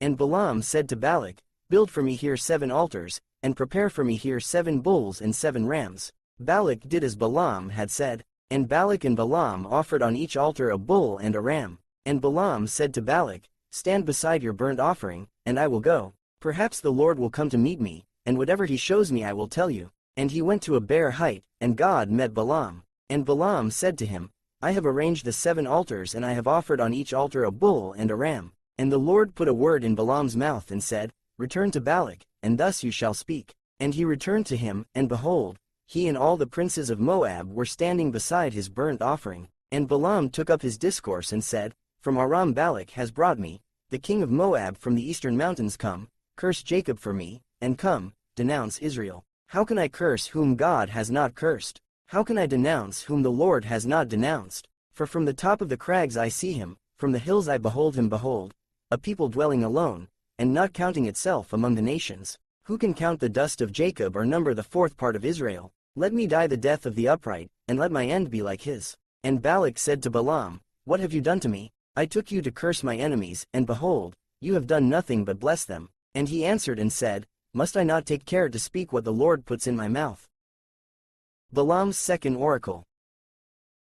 And Balak said to him, Please come with me to another place, from which you may see them. You shall see only a fraction of them and shall not see them all. Then curse them for me from there. And he took him to the field of Zophim, to the top of Pisgah, and built 7 altars and offered a bull and a ram on each altar. Balaam said to Balak, Stand here beside your burnt offering, while I meet the Lord over there. And the Lord met Balaam and put a word in his mouth and said, Return to Balak, and thus shall you speak. And he came to him, and behold, he was standing beside his burnt offering, and the princes of Moab with him. And Balak said to him, What has the Lord spoken? And Balaam took up his discourse and said, Rise, Balak, and here give ear to me, O son of Zippor.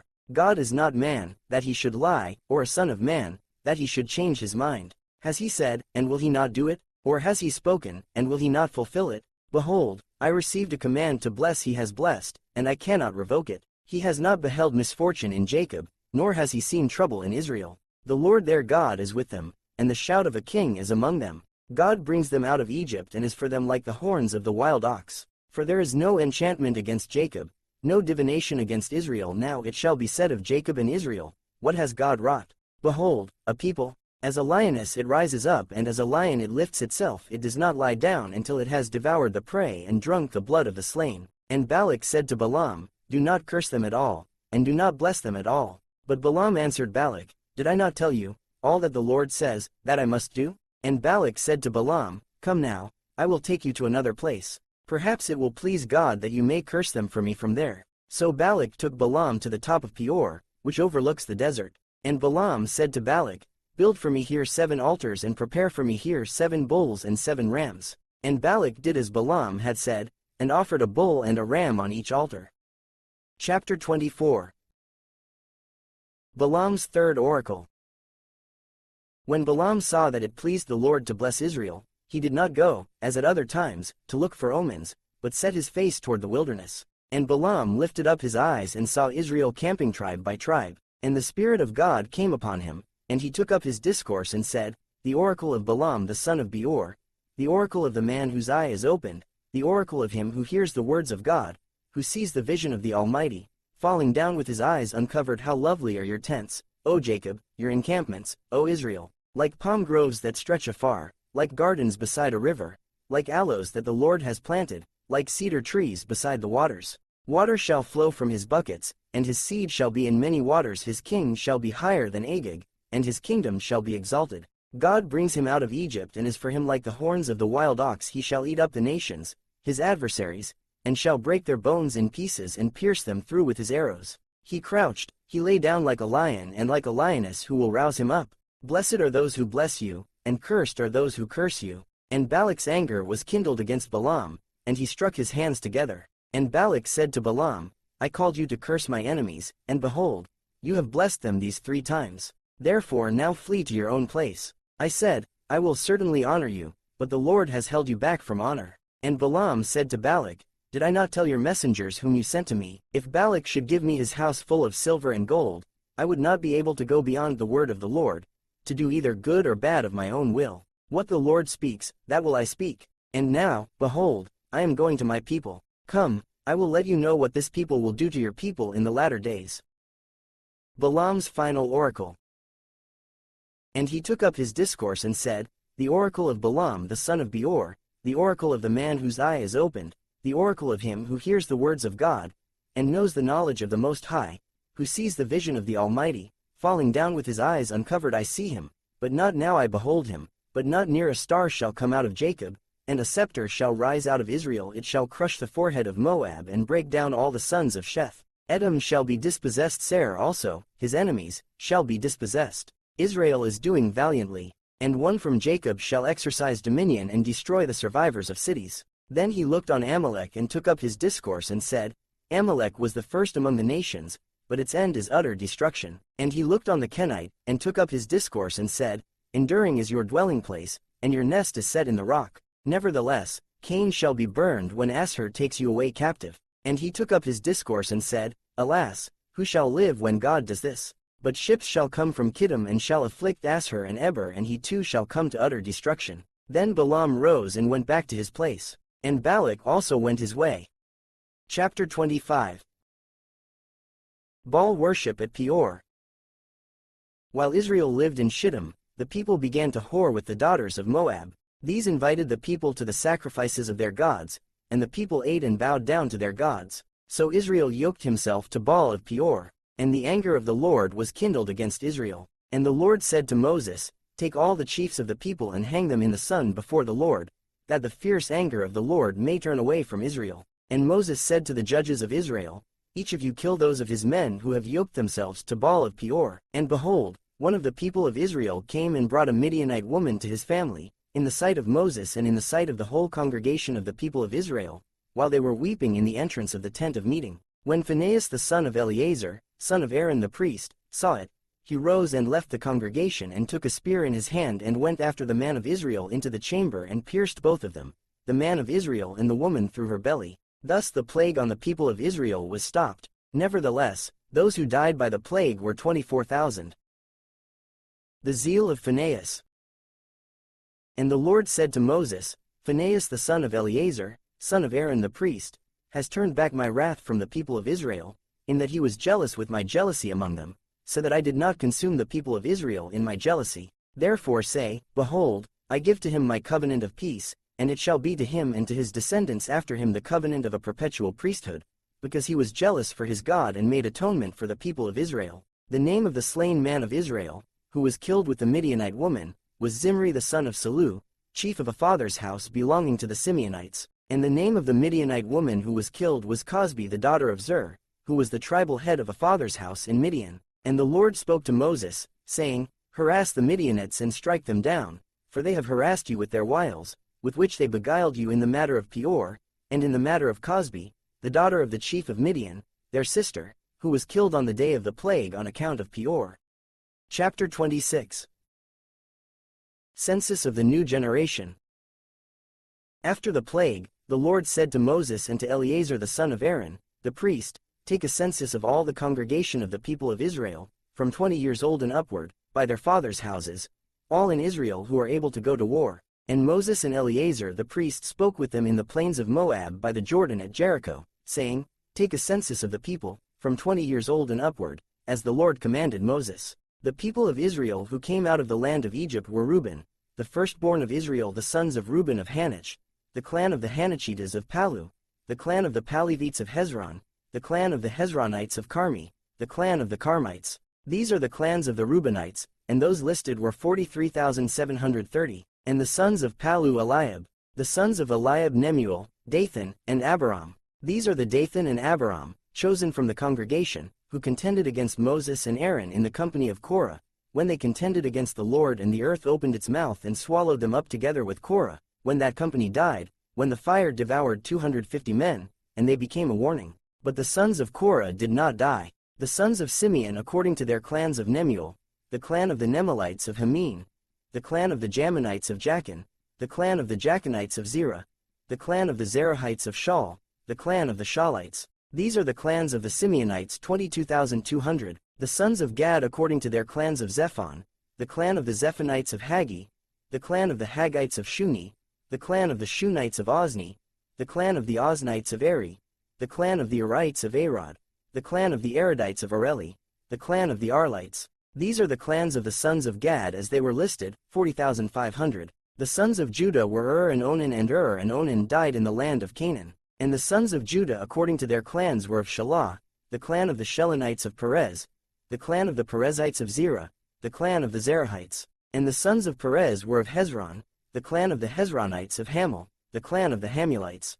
These are the clans of Judah as they were listed, 76,500. The sons of Issachar according to their clans of Tola, the clan of the Tolites of Puvah, the clan of the Punites of Jashub, the clan of the Jashubites of Shimron, the clan of the Shimronites. These are the clans of Issachar as they were listed 64,300, the sons of Zebulun, according to their clans of Serd, the clan of the Seredites of Elon, the clan of the Elonites of Jaleel, the clan of the Jaleelites. These are the clans of the Zebulunites as they were listed 60,500, the sons of Joseph according to their clans Manasseh and Ephraim, the sons of Manasseh of Machir, the clan of the Machirites, and Machir was the father of Gilead, the clan of the Gileadites. These are the sons of Gilead of Eetzer, the clan of the Iazarites of Helik, the clan of the Helikites, and of Azriel, the clan of the Azrielites and of Shechem, the clan of the Shechemites and of Shemitah, the clan of the Shemitites and of Hepher, the clan of the Hepherites. Now Zelophehad the son of Hepher had no sons, but daughters. And the names of the daughters of Zelophehad were Mahlah, Noah, Hoglah, Milcah, and Tirzah. These are the clans of Manasseh, and those listed were 52,700. These are the sons of Ephraim according to their clans of Shuthelah, the clan of the Shuthelahites of Becher, the clan of the Becherites of Tahan, the clan of the Tahanites. And these are the sons of Shuthelah of Aarron, the clan of the Aaronites. These are the clans of the sons of Ephraim as they were listed 32,500. These are the sons of Joseph according to their clans, the sons of Benjamin according to their clans of Bela, the clan of the Beled of Ashbel, the clan of the Ashblites of Ahiram, the clan of the Ahiramites of Shephuppim, the clan of the Shuphamites of Huppim, the clan of the Huphamites. And the sons of Bela were Ard and Naaman of Ard, the clan of the Ardites of Naaman, the clan of the Naamites. These are the sons of Benjamin according to their clans, and those listed were 45,600. These are the sons of Dan according to their clans of Shuham, the clan of the Shuhamites. These are the clans of Dan according to their clans. All the clans of the Shuhamites, as they were listed, were 64,400. The sons of Asher according to their clans of Imnah, the clan of the Imnites of Ishvi, the clan of the Ishvites of Beriah, the clan of the Beriites. Of the sons of Beriah of Eber, the clan of the Heberites of Malchiel, the clan of the Malchielites. And the name of the daughter of Asher was Sarah. These are the clans of the sons of Asher as they were listed 53,400. The sons of Naphtali according to their clans of Jaziel, the clan of the Jazielites of Guni, the clan of the Gunites of Jezer, the clan of the Jezerites of Shillam, the clan of the Shillamites. These are the clans of Naphtali according to their clans, and those listed were 45,400. This was the list of the people of Israel 601,730. The Lord spoke to Moses, saying, Among these the land shall be divided for inheritance according to the number of names. To a large tribe you shall give a large inheritance, and to a small tribe you shall give a small inheritance. Every tribe shall be given its inheritance in proportion to its list. But the land shall be divided by lot. According to the names of the tribes of their fathers they shall inherit. Their inheritance shall be divided according to lot between the larger and the smaller. This was the list of the Levites according to their clans of Gershon, the clan of the Gershonites of Kohath, the clan of the Kohathites of Merari, the clan of the Merarites. These are the clans of Levi, the clan of the Libnites, the clan of the Hebronites, the clan of the Malites, the clan of the Mushites, the clan of the Korahites. And Kohath was the father of Amram. The name of Amram's wife was Jochebed, the daughter of Levi, who was born to Levi in Egypt. And she bore to Amram Aaron and Moses and Miriam their sister. And to Aaron were born Nadab, Abihu, Eleazar, and Ithamar. But Nadab and Abihu died when they offered unauthorized fire before the Lord. And those listed were 23,000, every male from a month old and upward. For they were not listed among the people of Israel, because there was no inheritance given to them among the people of Israel. These were those listed by Moses and Eleazar the priest, who listed the people of Israel in the plains of Moab by the Jordan at Jericho. But among these there was not one of those listed by Moses and Aaron the priest, who had listed the people of Israel in the wilderness of Sinai. For the Lord had said of them, They shall die in the wilderness. Not one of them was left, except Caleb the son of Jephunneh and Joshua the son of Nun. Chapter 27. The daughters of Zelophehad. Then drew near the daughters of Zelophehad the son of Hepher, son of Gilead, son of Machir, son of Manasseh, from the clans of Manasseh the son of Joseph. The names of his daughters were Mahlah, Noah, Hoglah, Milcah, and Tirzah. And they stood before Moses and before Eleazar the priest and before the chiefs and all the congregation, at the entrance of the tent of meeting, saying, Our father died in the wilderness.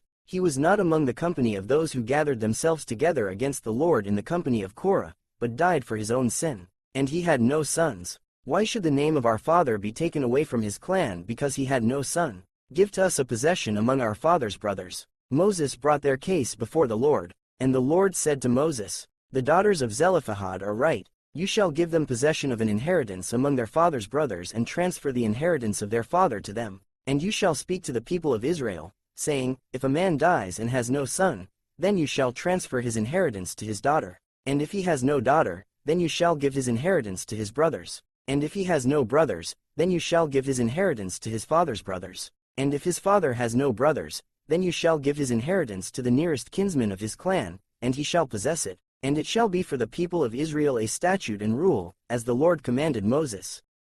Joshua to succeed Moses.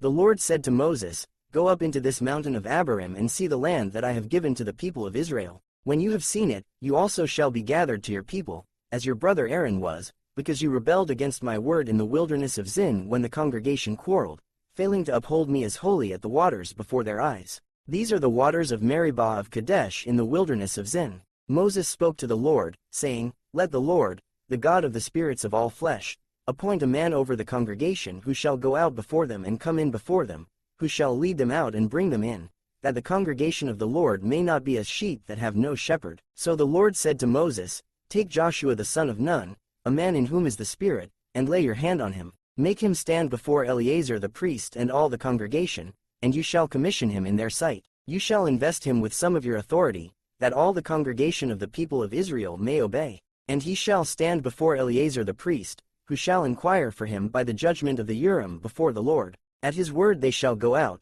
and at his word they shall come in, both he and all the people of Israel with him, the whole congregation. And Moses did as the Lord commanded him. He took Joshua and made him stand before Eleazar the priest and the whole congregation, and he laid his hands on him and commissioned him as the Lord directed through Moses.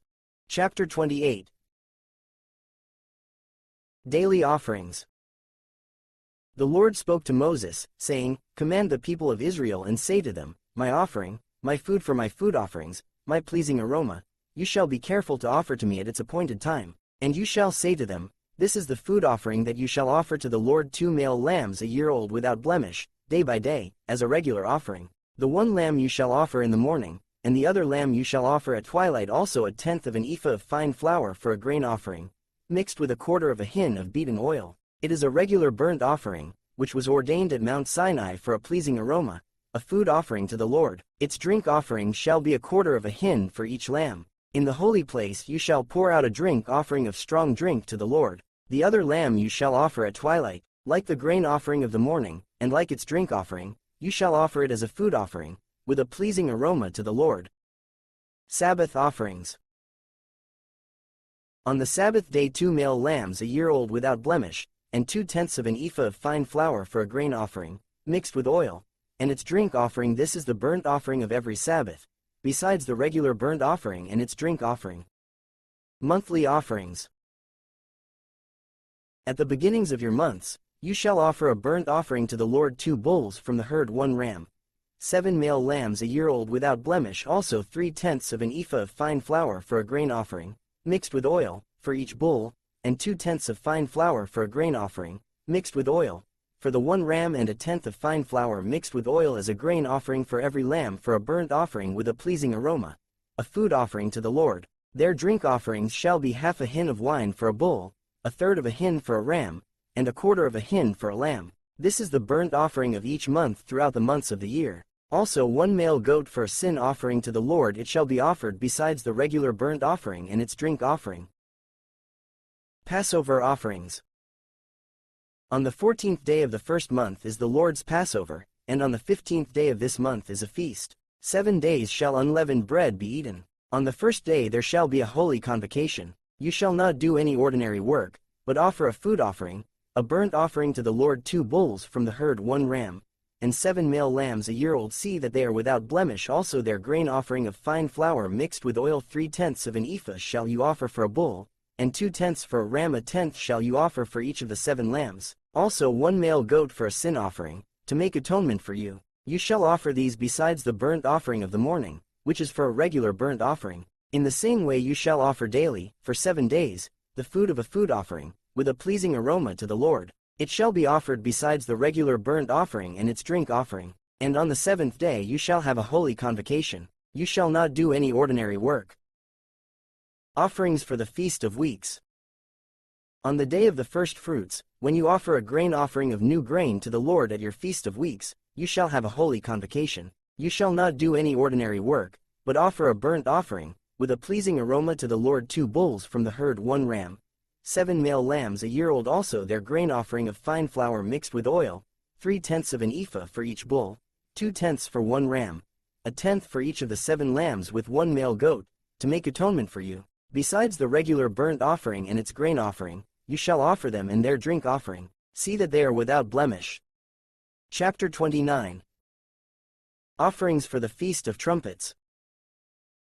On the first day of the 7th month you shall have a holy convocation. You shall not do any ordinary work. It is a day for you to blow the trumpets, and you shall offer a burnt offering, for a pleasing aroma to the Lord 1 bull from the herd, 1 ram 7 male lambs a year old without blemish also their grain offering of fine flour mixed with oil, 3/10 of an ephah for the bull, 2/10 for the ram, and 1/10 for each of the 7 lambs with 1 male goat for a sin offering, to make atonement for you besides the burnt offering of the new moon, and its grain offering, and the regular burnt offering and its grain offering, and their drink offering, according to the rule for them, for a pleasing aroma, a food offering to the Lord. Offerings for the Day of Atonement. On the 10th day of this 7th month you shall have a holy convocation and afflict yourselves. You shall do no work, but you shall offer a burnt offering to the Lord, a pleasing aroma 1 bull from the herd, 1 ram, 7 male lambs a year old see that they are without blemish, and their grain offering shall be of fine flour mixed with oil, 3/10 of an ephah for the bull, 2/10 for the 1 ram, 1/10 for each of the 7 lambs, also 1 male goat for a sin offering, besides the sin offering of atonement, and the regular burnt offering and its grain offering and their drink offerings. Offerings for the Feast of Booths.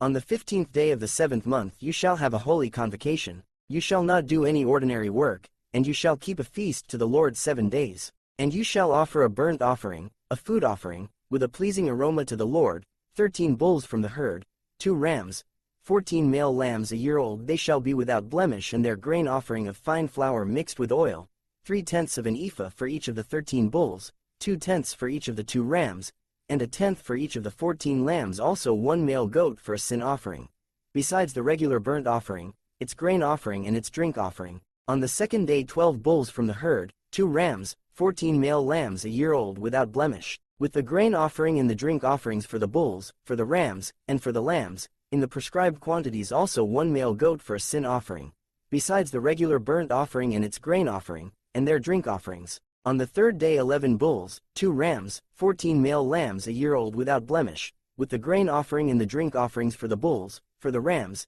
and for the lambs, in the prescribed quantities also 1 male goat for a sin offering, besides the regular burnt offering and its grain offering and its drink offering. On the 4th day 10 bulls, 2 rams, 14 male lambs a year old without blemish, with the grain offering and the drink offerings for the bulls, for the rams, and for the lambs, in the prescribed quantities also 1 male goat for a sin offering, besides the regular burnt offering, its grain offering and its drink offering. On the 5th day 9 bulls, 2 rams, 14 male lambs a year old without blemish, with the grain offering and the drink offerings for the bulls, for the rams, and for the lambs, in the prescribed quantities also 1 male goat for a sin offering besides the regular burnt offering and its grain offering and its drink offering.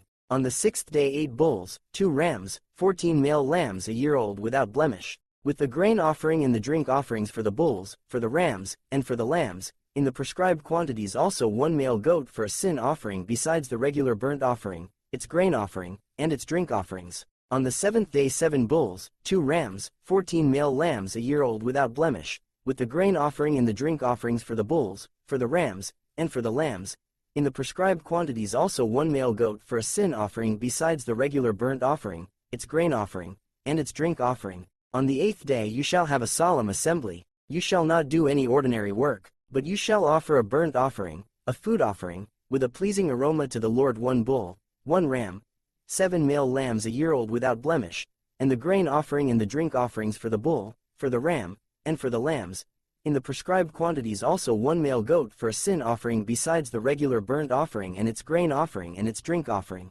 These you shall offer to the Lord at your appointed feasts, in addition to your vow offerings and your freewill offerings, for your burnt offerings, and for your grain offerings, and for your drink offerings, and for your peace offerings. So Moses told the people of Israel everything just as the Lord had commanded Moses. Chapter 30.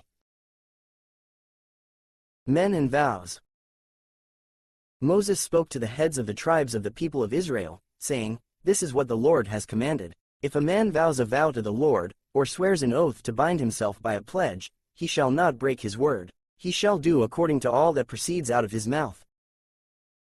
Women and Vows.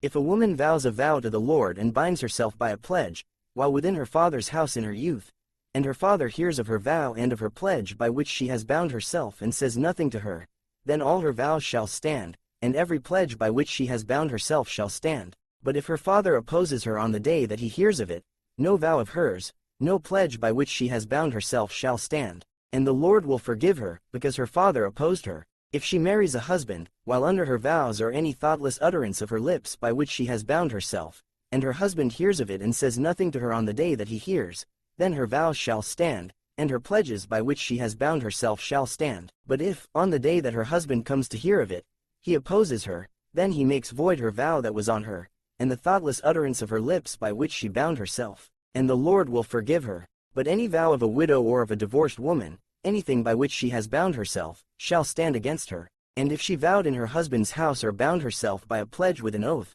and her husband heard of it and said nothing to her and did not oppose her, then all her vows shall stand, and every pledge by which she bound herself shall stand. But if her husband makes them null and void on the day that he hears them, then whatever proceeds out of her lips concerning her vows or concerning her pledge of herself shall not stand. Her husband has made them void, and the Lord will forgive her. Any vow and any binding oath to afflict herself, her husband may establish, or her husband may make void. But if her husband says nothing to her from day to day, then he establishes all her vows or all her pledges that are upon her. He has established them, because he said nothing to her on the day that he heard of them. But if he makes them null and void after he has heard of them, then he shall bear her iniquity. These are the statutes that the Lord commanded Moses about a man and his wife and about a father and his daughter while she is in her youth within her father's house.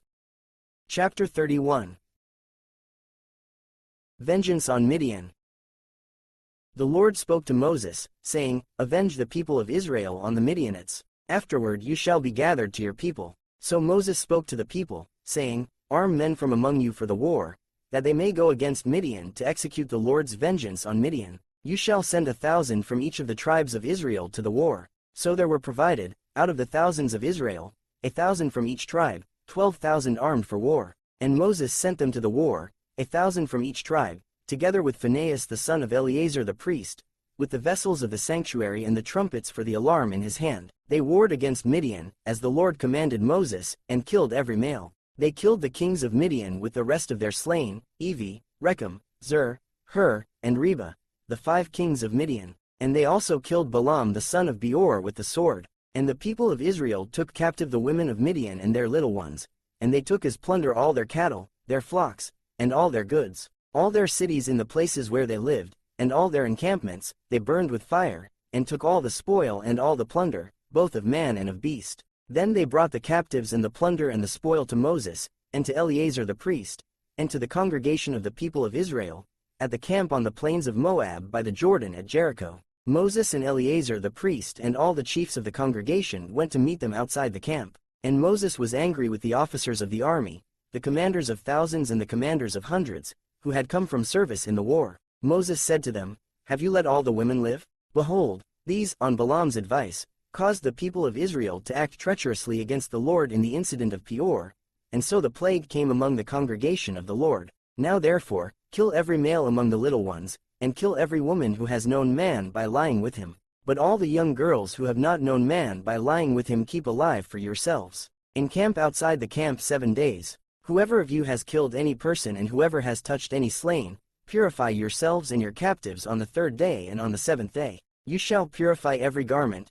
every article of skin, all work of goat's hair, and every article of wood." Then Eleazar the priest said to the men in the army who had gone to battle, "This is the statute of the law that the Lord has commanded Moses: only the gold, the silver, the bronze, the iron, the tin and the lead, everything that can stand the fire, you shall pass through the fire, and it shall be clean. Nevertheless, it shall also be purified with the water for impurity. And whatever cannot stand the fire, you shall pass through the water. You must wash your clothes on the 7th day, and you shall be clean. And afterward you may come into the camp. The Lord said to Moses, Take the count of the plunder that was taken, both of man and of beast, you and Eleazar the priest and the heads of the fathers' houses of the congregation, and divide the plunder into 2 parts between the warriors who went out to battle and all the congregation, and levy for the Lord a tribute from the men of war who went out to battle, 1 out of 500, of the people and of the oxen and of the donkeys and of the flocks. Take it from their half and give it to Eleazar the priest as a contribution to the Lord. And from the people of Israel's half you shall take 1 drawn out of every 50 of the people, of the oxen, of the donkeys, and of the flocks, of all the cattle, and give them to the Levites who keep guard over the tabernacle of the Lord. And Moses and Eleazar the priest did as the Lord commanded Moses. Now the plunder remaining of the spoil that the army took was 675,000 sheep, 72,000 cattle, 61,000 donkeys and 32,000 persons in all, women who had not known man by lying with him. And the half, the portion of those who had gone out in the army, numbered 337,500 sheep, and the Lord's tribute of sheep was 675. The cattle were 36,000 of which the Lord's tribute was 72. The donkeys were 30,500, of which the Lord's tribute was 61. The persons were 16,000 of which the Lord's tribute was 32 persons. And Moses gave the tribute, which was the contribution for the Lord, to Eleazar the priest, as the Lord commanded Moses. From the people of Israel's half, which Moses separated from that of the men who had served in the army, now the congregation's half was 337,500 sheep, 36,000 cattle and 30,500 donkeys and 16,000 persons. From the people of Israel's half Moses took 1 of every 50, both of persons and of beasts, and gave them to the Levites who kept guard over the tabernacle of the Lord, as the Lord commanded Moses. Then the officers who were over the thousands of the army, the commanders of thousands and the commanders of hundreds, came near to Moses and said to Moses, Your servants have counted the men of war who are under our command, and there is not a man missing from us. And we have brought the Lord's offering, what each man found, articles of gold, armlets and bracelets, signet rings, earrings, and beads, to make atonement for ourselves before the Lord. And Moses and Eleazar the priest received from them the gold, all crafted articles, and all the gold of the contribution that they presented to the Lord, from the commanders of thousands and the commanders of hundreds, was 16,750 shekels. The men in the army had each taken plunder for himself. And Moses and Eleazar the priest received the gold from the commanders of thousands and of hundreds, and brought it into the tent of meeting, as a memorial for the people of Israel before the Lord. Chapter 32. Reuben and Gad settle in Gilead. Now the people of Reuben and the people of Gad had a very great number of livestock. And they saw the land of Jazer and the land of Gilead, and behold, the place was a place for livestock. So the people of Gad and the people of Reuben came and said to Moses and to Eleazar the priest and to the chiefs of the congregation, Adaroth, Dibon, Jazer, Nimrah, Heshbon, Elealeh, Sabam, Nebo, and Beon, the land that the Lord struck down before the congregation of Israel, is a land for livestock, and your servants have livestock. And they said, If we have found favor in your sight, let this land be given to your servants for a possession. Do not take us across the Jordan. But Moses said to the people of Gad and to the people of Reuben, Shall your brothers go to the war while you sit here? Why will you discourage the heart of the people of Israel from going over into the land that the Lord has given them? Your fathers did this, when I sent them from Kadesh Barnea to see the land. For when they went up to the valley of Eshcol and saw the land, they discouraged the heart of the people of Israel from going into the land that the Lord had given them. And the Lord's anger was kindled on that day, and he swore, saying, Surely none of the men who came up out of Egypt, from 20 years old and upward, shall see the land that I swore to give to Abraham, to Isaac, and to Jacob, because they have not wholly followed me, none except Caleb the son of Jephunneh the Kenizzite and Joshua the son of Nun, for they have wholly followed the Lord. And the Lord's anger was kindled against Israel, and he made them wander in the wilderness 40 years, until all the generation that had done evil in the sight of the Lord was gone. And behold, you have risen in your father's place, a brood of sinful men, to increase still more the fierce anger of the Lord against Israel. For if you turn away from following him, he will again abandon them in the wilderness, and you will destroy all this people. Then they came near to him and said, We will build sheepfolds here for our livestock, and cities for our little ones, but we will take up arms, ready to go before the people of Israel, until we have brought them to their place. And our little ones shall live in the fortified cities because of the inhabitants of the land. We will not return to our homes until each of the people of Israel has gained his inheritance, for we will not inherit with them on the other side of the Jordan and beyond, because our inheritance has come to us on this side of the Jordan to the east. So Moses said to them, If you will do this, if you will take up arms to go before the Lord for the war, and every armed man of you will pass over the Jordan before the Lord, until he has driven out his enemies from before him and the land is subdued before the Lord, then after that you shall return and be free of obligation to the Lord and to Israel, and this land shall be your possession before the Lord. But if you will not do so, behold, you have sinned against the Lord, and be sure your sin will find you out. Build cities for your little ones and folds for your sheep, and do what you have promised. And the people of Gad and the people of Reuben said to Moses, Your servants will do as my Lord commands. Our little ones, our wives, our livestock, and all our cattle shall remain there in the cities of Gilead, but your servants will pass over, every man who is armed for war, before the Lord to battle, as my Lord orders. So Moses gave command concerning them to Eleazar the priest and to Joshua the son of Nun and to the heads of the fathers' houses of the tribes of the people of Israel. And Moses said to them, If the people of Gad and the people of Reuben, every man who is armed to battle before the Lord, will pass with you over the Jordan and the land shall be subdued before you, then you shall give them the land of Gilead for a possession. However, if they will not pass over with you armed, they shall have possessions among you in the land of Canaan. And the people of Gad and the people of Reuben answered, What the Lord has said to your servants, we will do. We will pass over armed before the Lord into the land of Canaan, and the possession of our inheritance shall remain with us beyond the Jordan. And Moses gave to them, to the people of Gad and to the people of Reuben and to the half-tribe of Manasseh the son of Joseph,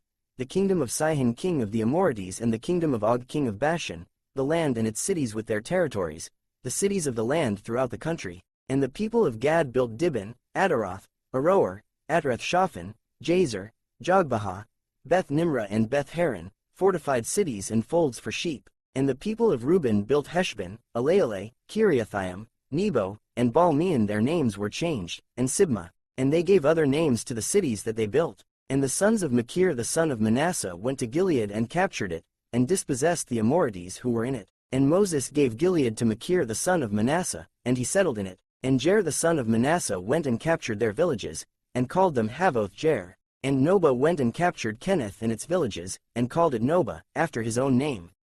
Chapter 33. Recounting Israel's journey.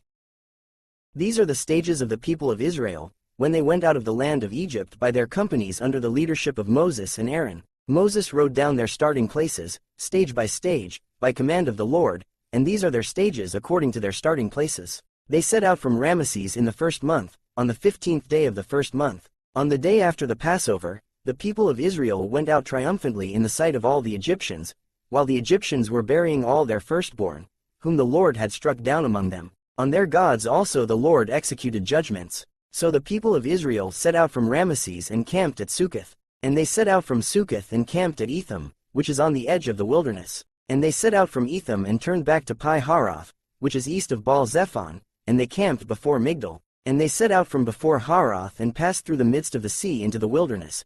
And they went a 3 days' journey in the wilderness of Etham and camped at Marah. And they set out from Marah and came to Elim. At Elim there were 12 springs of water and 70 palm trees, and they camped there. And they set out from Elim and camped by the Red Sea. And they set out from the Red Sea and camped in the wilderness of Sin. And they set out from the wilderness of Sin and camped at Dophkah. And they set out from Dophkah and camped at Alish. And they set out from Alish and camped at Rephidim, where there was no water for the people to drink. And they set out from Rephidim and camped in the wilderness of Sinai.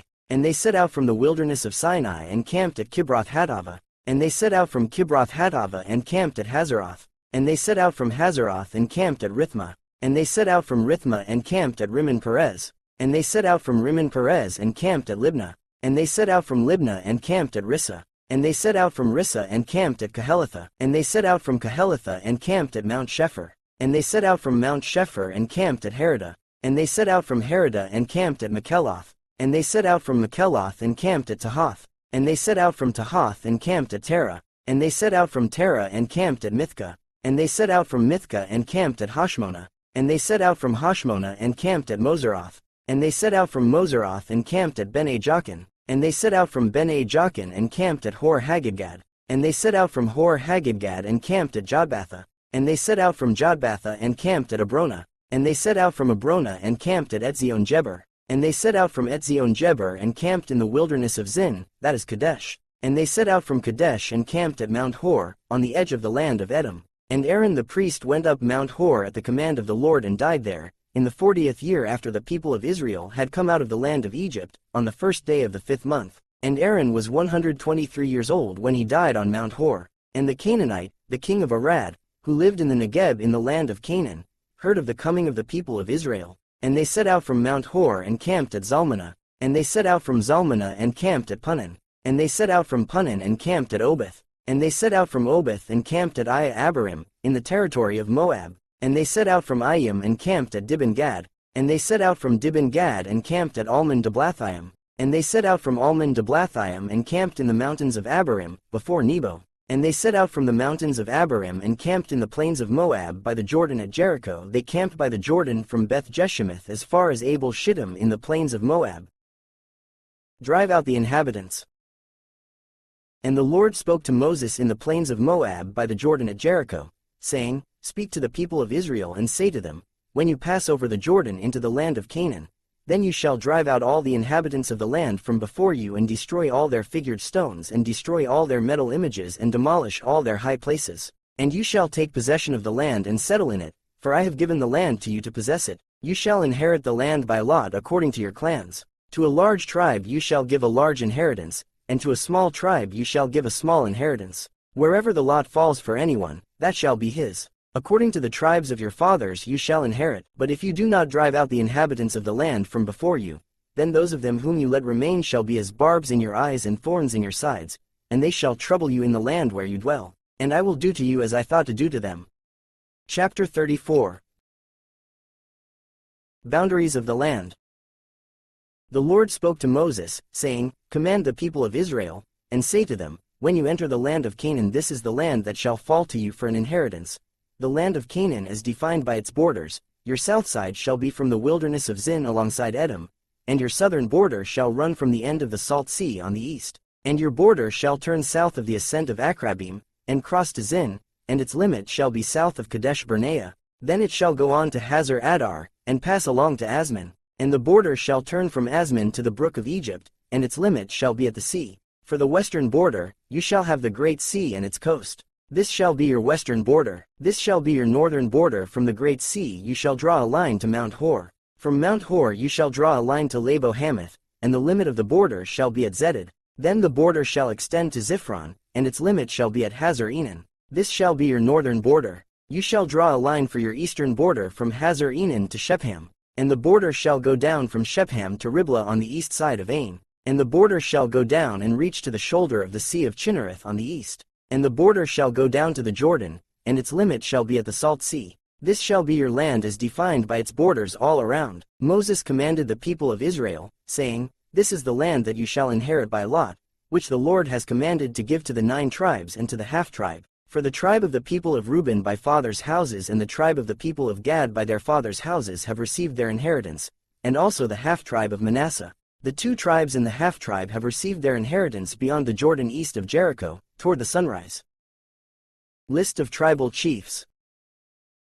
The Lord spoke to Moses, saying, These are the names of the men who shall divide the land to you for inheritance: Eleazar the priest and Joshua the son of Nun. You shall take 1 chief from every tribe to divide the land for inheritance. These are the names of the men of the tribe of Judah: Caleb the son of Jephunneh. Of the tribe of the people of Simeon, Shemuel the son of Ammihud. Of the tribe of Benjamin, Elidad the son of Chislon. Of the tribe of the people of Dan a chief, Buki the son of Jogli. Of the people of Joseph. Of the tribe of the people of Manasseh a chief, Hanuel the son of Ephod. And of the tribe of the people of Ephraim a chief, Kemuel the son of Shiftan. Of the tribe of the people of Zebulun a chief, Elizaphan the son of Parnach. Of the tribe of the people of Issachar a chief, Paltiel the son of Azan. And of the tribe of the people of Asher a chief, Ahihud the son of Shelomi. Of the tribe of the people of Naphtali a chief, Padal the son of Ammihud. These are the men whom the Lord commanded to divide the inheritance for the people of Israel in the land of Canaan. Chapter 35. Cities for the Levites. The Lord spoke to Moses in the plains of Moab by the Jordan at Jericho, saying, Command the people of Israel to give to the Levites some of the inheritance of their possession as cities for them to dwell in. And you shall give to the Levites pasturelands around the cities. The cities shall be theirs to dwell in, and their pasturelands shall be for their cattle and for their livestock and for all their beasts. The pasturelands of the cities, which you shall give to the Levites, shall reach from the wall of the city outward 1,000 cubits all around. And you shall measure, outside the city, on the east side 2,000 cubits, and on the south side 2,000 cubits, and on the west side 2,000 cubits, and on the north side 2,000 cubits, the city being in the middle. This shall belong to them as pasture land for their cities. The cities that you give to the Levites shall be the 6 cities of refuge, where you shall permit the manslayer to flee, and in addition to them you shall give 42 cities. All the cities that you give to the Levites shall be 48, with their pasture lands. And as for the cities that you shall give from the possession of the people of Israel, from the larger tribes you shall take many, and from the smaller tribes you shall take few each, in proportion to the inheritance that it inherits, shall give of its cities to the Levites. Cities of refuge. And the Lord spoke to Moses, saying, Speak to the people of Israel and say to them, When you cross the Jordan into the land of Canaan, then you shall select cities to be cities of refuge for you, that the manslayer who kills any person without intent may flee there. The cities shall be for you a refuge from the avenger, that the manslayer may not die until he stands before the congregation for judgment. And the cities that you give shall be your 6 cities of refuge. You shall give 3 cities beyond the Jordan, and 3 cities in the land of Canaan, to be cities of refuge. These 6 cities shall be for refuge for the people of Israel, and for the stranger and for the sojourner among them, that anyone who kills any person without intent may flee there. But if he struck him down with an iron object, so that he died, he is a murderer. The murderer shall be put to death. And if he struck him down with a stone tool that could cause death, and he died, he is a murderer. The murderer shall be put to death. Or if he struck him down with a wooden tool that could cause death, and he died, he is a murderer. The murderer shall be put to death. The avenger of blood shall himself put the murderer to death when he meets him. He shall put him to death. And if he pushed him out of hatred or hurled something at him, lying in wait, so that he died, or in enmity struck him down with his hand, so that he died, then he who struck the blow shall be put to death. He is a murderer. The avenger of blood shall put the murderer to death when he meets him. But if he pushed him suddenly without enmity, or hurled anything on him without lying in wait, or used a stone that could cause death, and without seeing him dropped it on him, so that he died, though he was not his enemy and did not seek his harm, then the congregation shall judge between the manslayer and the avenger of blood, in accordance with these rules. And the congregation shall rescue the manslayer from the hand of the avenger of blood, and the congregation shall restore him to his city of refuge to which he had fled, and he shall live in it until the death of the high priest who was anointed with the holy oil. But if the manslayer shall at any time go beyond the boundaries of his city of refuge to which he fled, and the avenger of blood finds him outside the boundaries of his city of refuge, and the avenger of blood kills the manslayer, he shall not be guilty of blood, for he must remain in his city of refuge until the death of the high priest. But after the death of the high priest the manslayer may return to the land of his possession. And these things shall be for a statute and rule for you throughout your generations in all your dwelling places. If anyone kills a person, the murderer shall be put to death on the evidence of witnesses. But no person shall be put to death on the testimony of one witness. Moreover, you shall accept no ransom for the life of a murderer, who is guilty of death, but he shall be put to death. And you shall accept no ransom for him who has fled to his city of refuge, that he may return to dwell in the land before the death of the high priest. You shall not pollute the land in which you live, for blood pollutes the land, and no atonement can be made for the land for the blood that is shed in it, except by the blood of the one who shed it. You shall not defile the land in which you live, in the midst of which I dwell, for I the Lord dwell in the midst of the people of Israel. Chapter 36. Marriage of female heirs.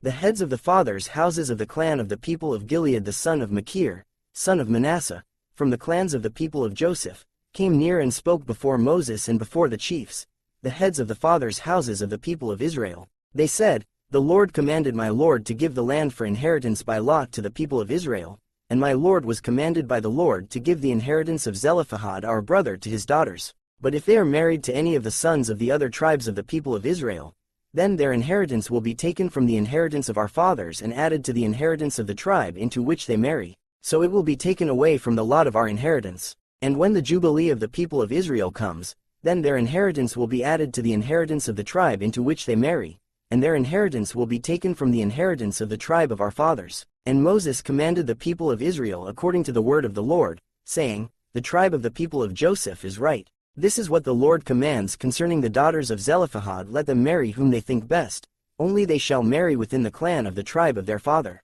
The inheritance of the people of Israel shall not be transferred from one tribe to another, for every one of the people of Israel shall hold on to the inheritance of the tribe of his fathers. And every daughter who possesses an inheritance in any tribe of the people of Israel shall be wife to one of the clan of the tribe of her father, so that every one of the people of Israel may possess the inheritance of his fathers. So no inheritance shall be transferred from one tribe to another, for each of the tribes of the people of Israel shall hold on to its own inheritance. The daughters of Zelophehad did as the Lord commanded Moses, for Mahlah, Tirzah, Hoglah, Milcah, and Noah, the daughters of Zelophehad, were married to sons of their father's brothers. They were married into the clans of the people of Manasseh the son of Joseph, and their inheritance remained in the tribe of their father's clan. These are the commandments and the rules that the Lord commanded through Moses to the people of Israel in the plains of Moab by the Jordan at Jericho.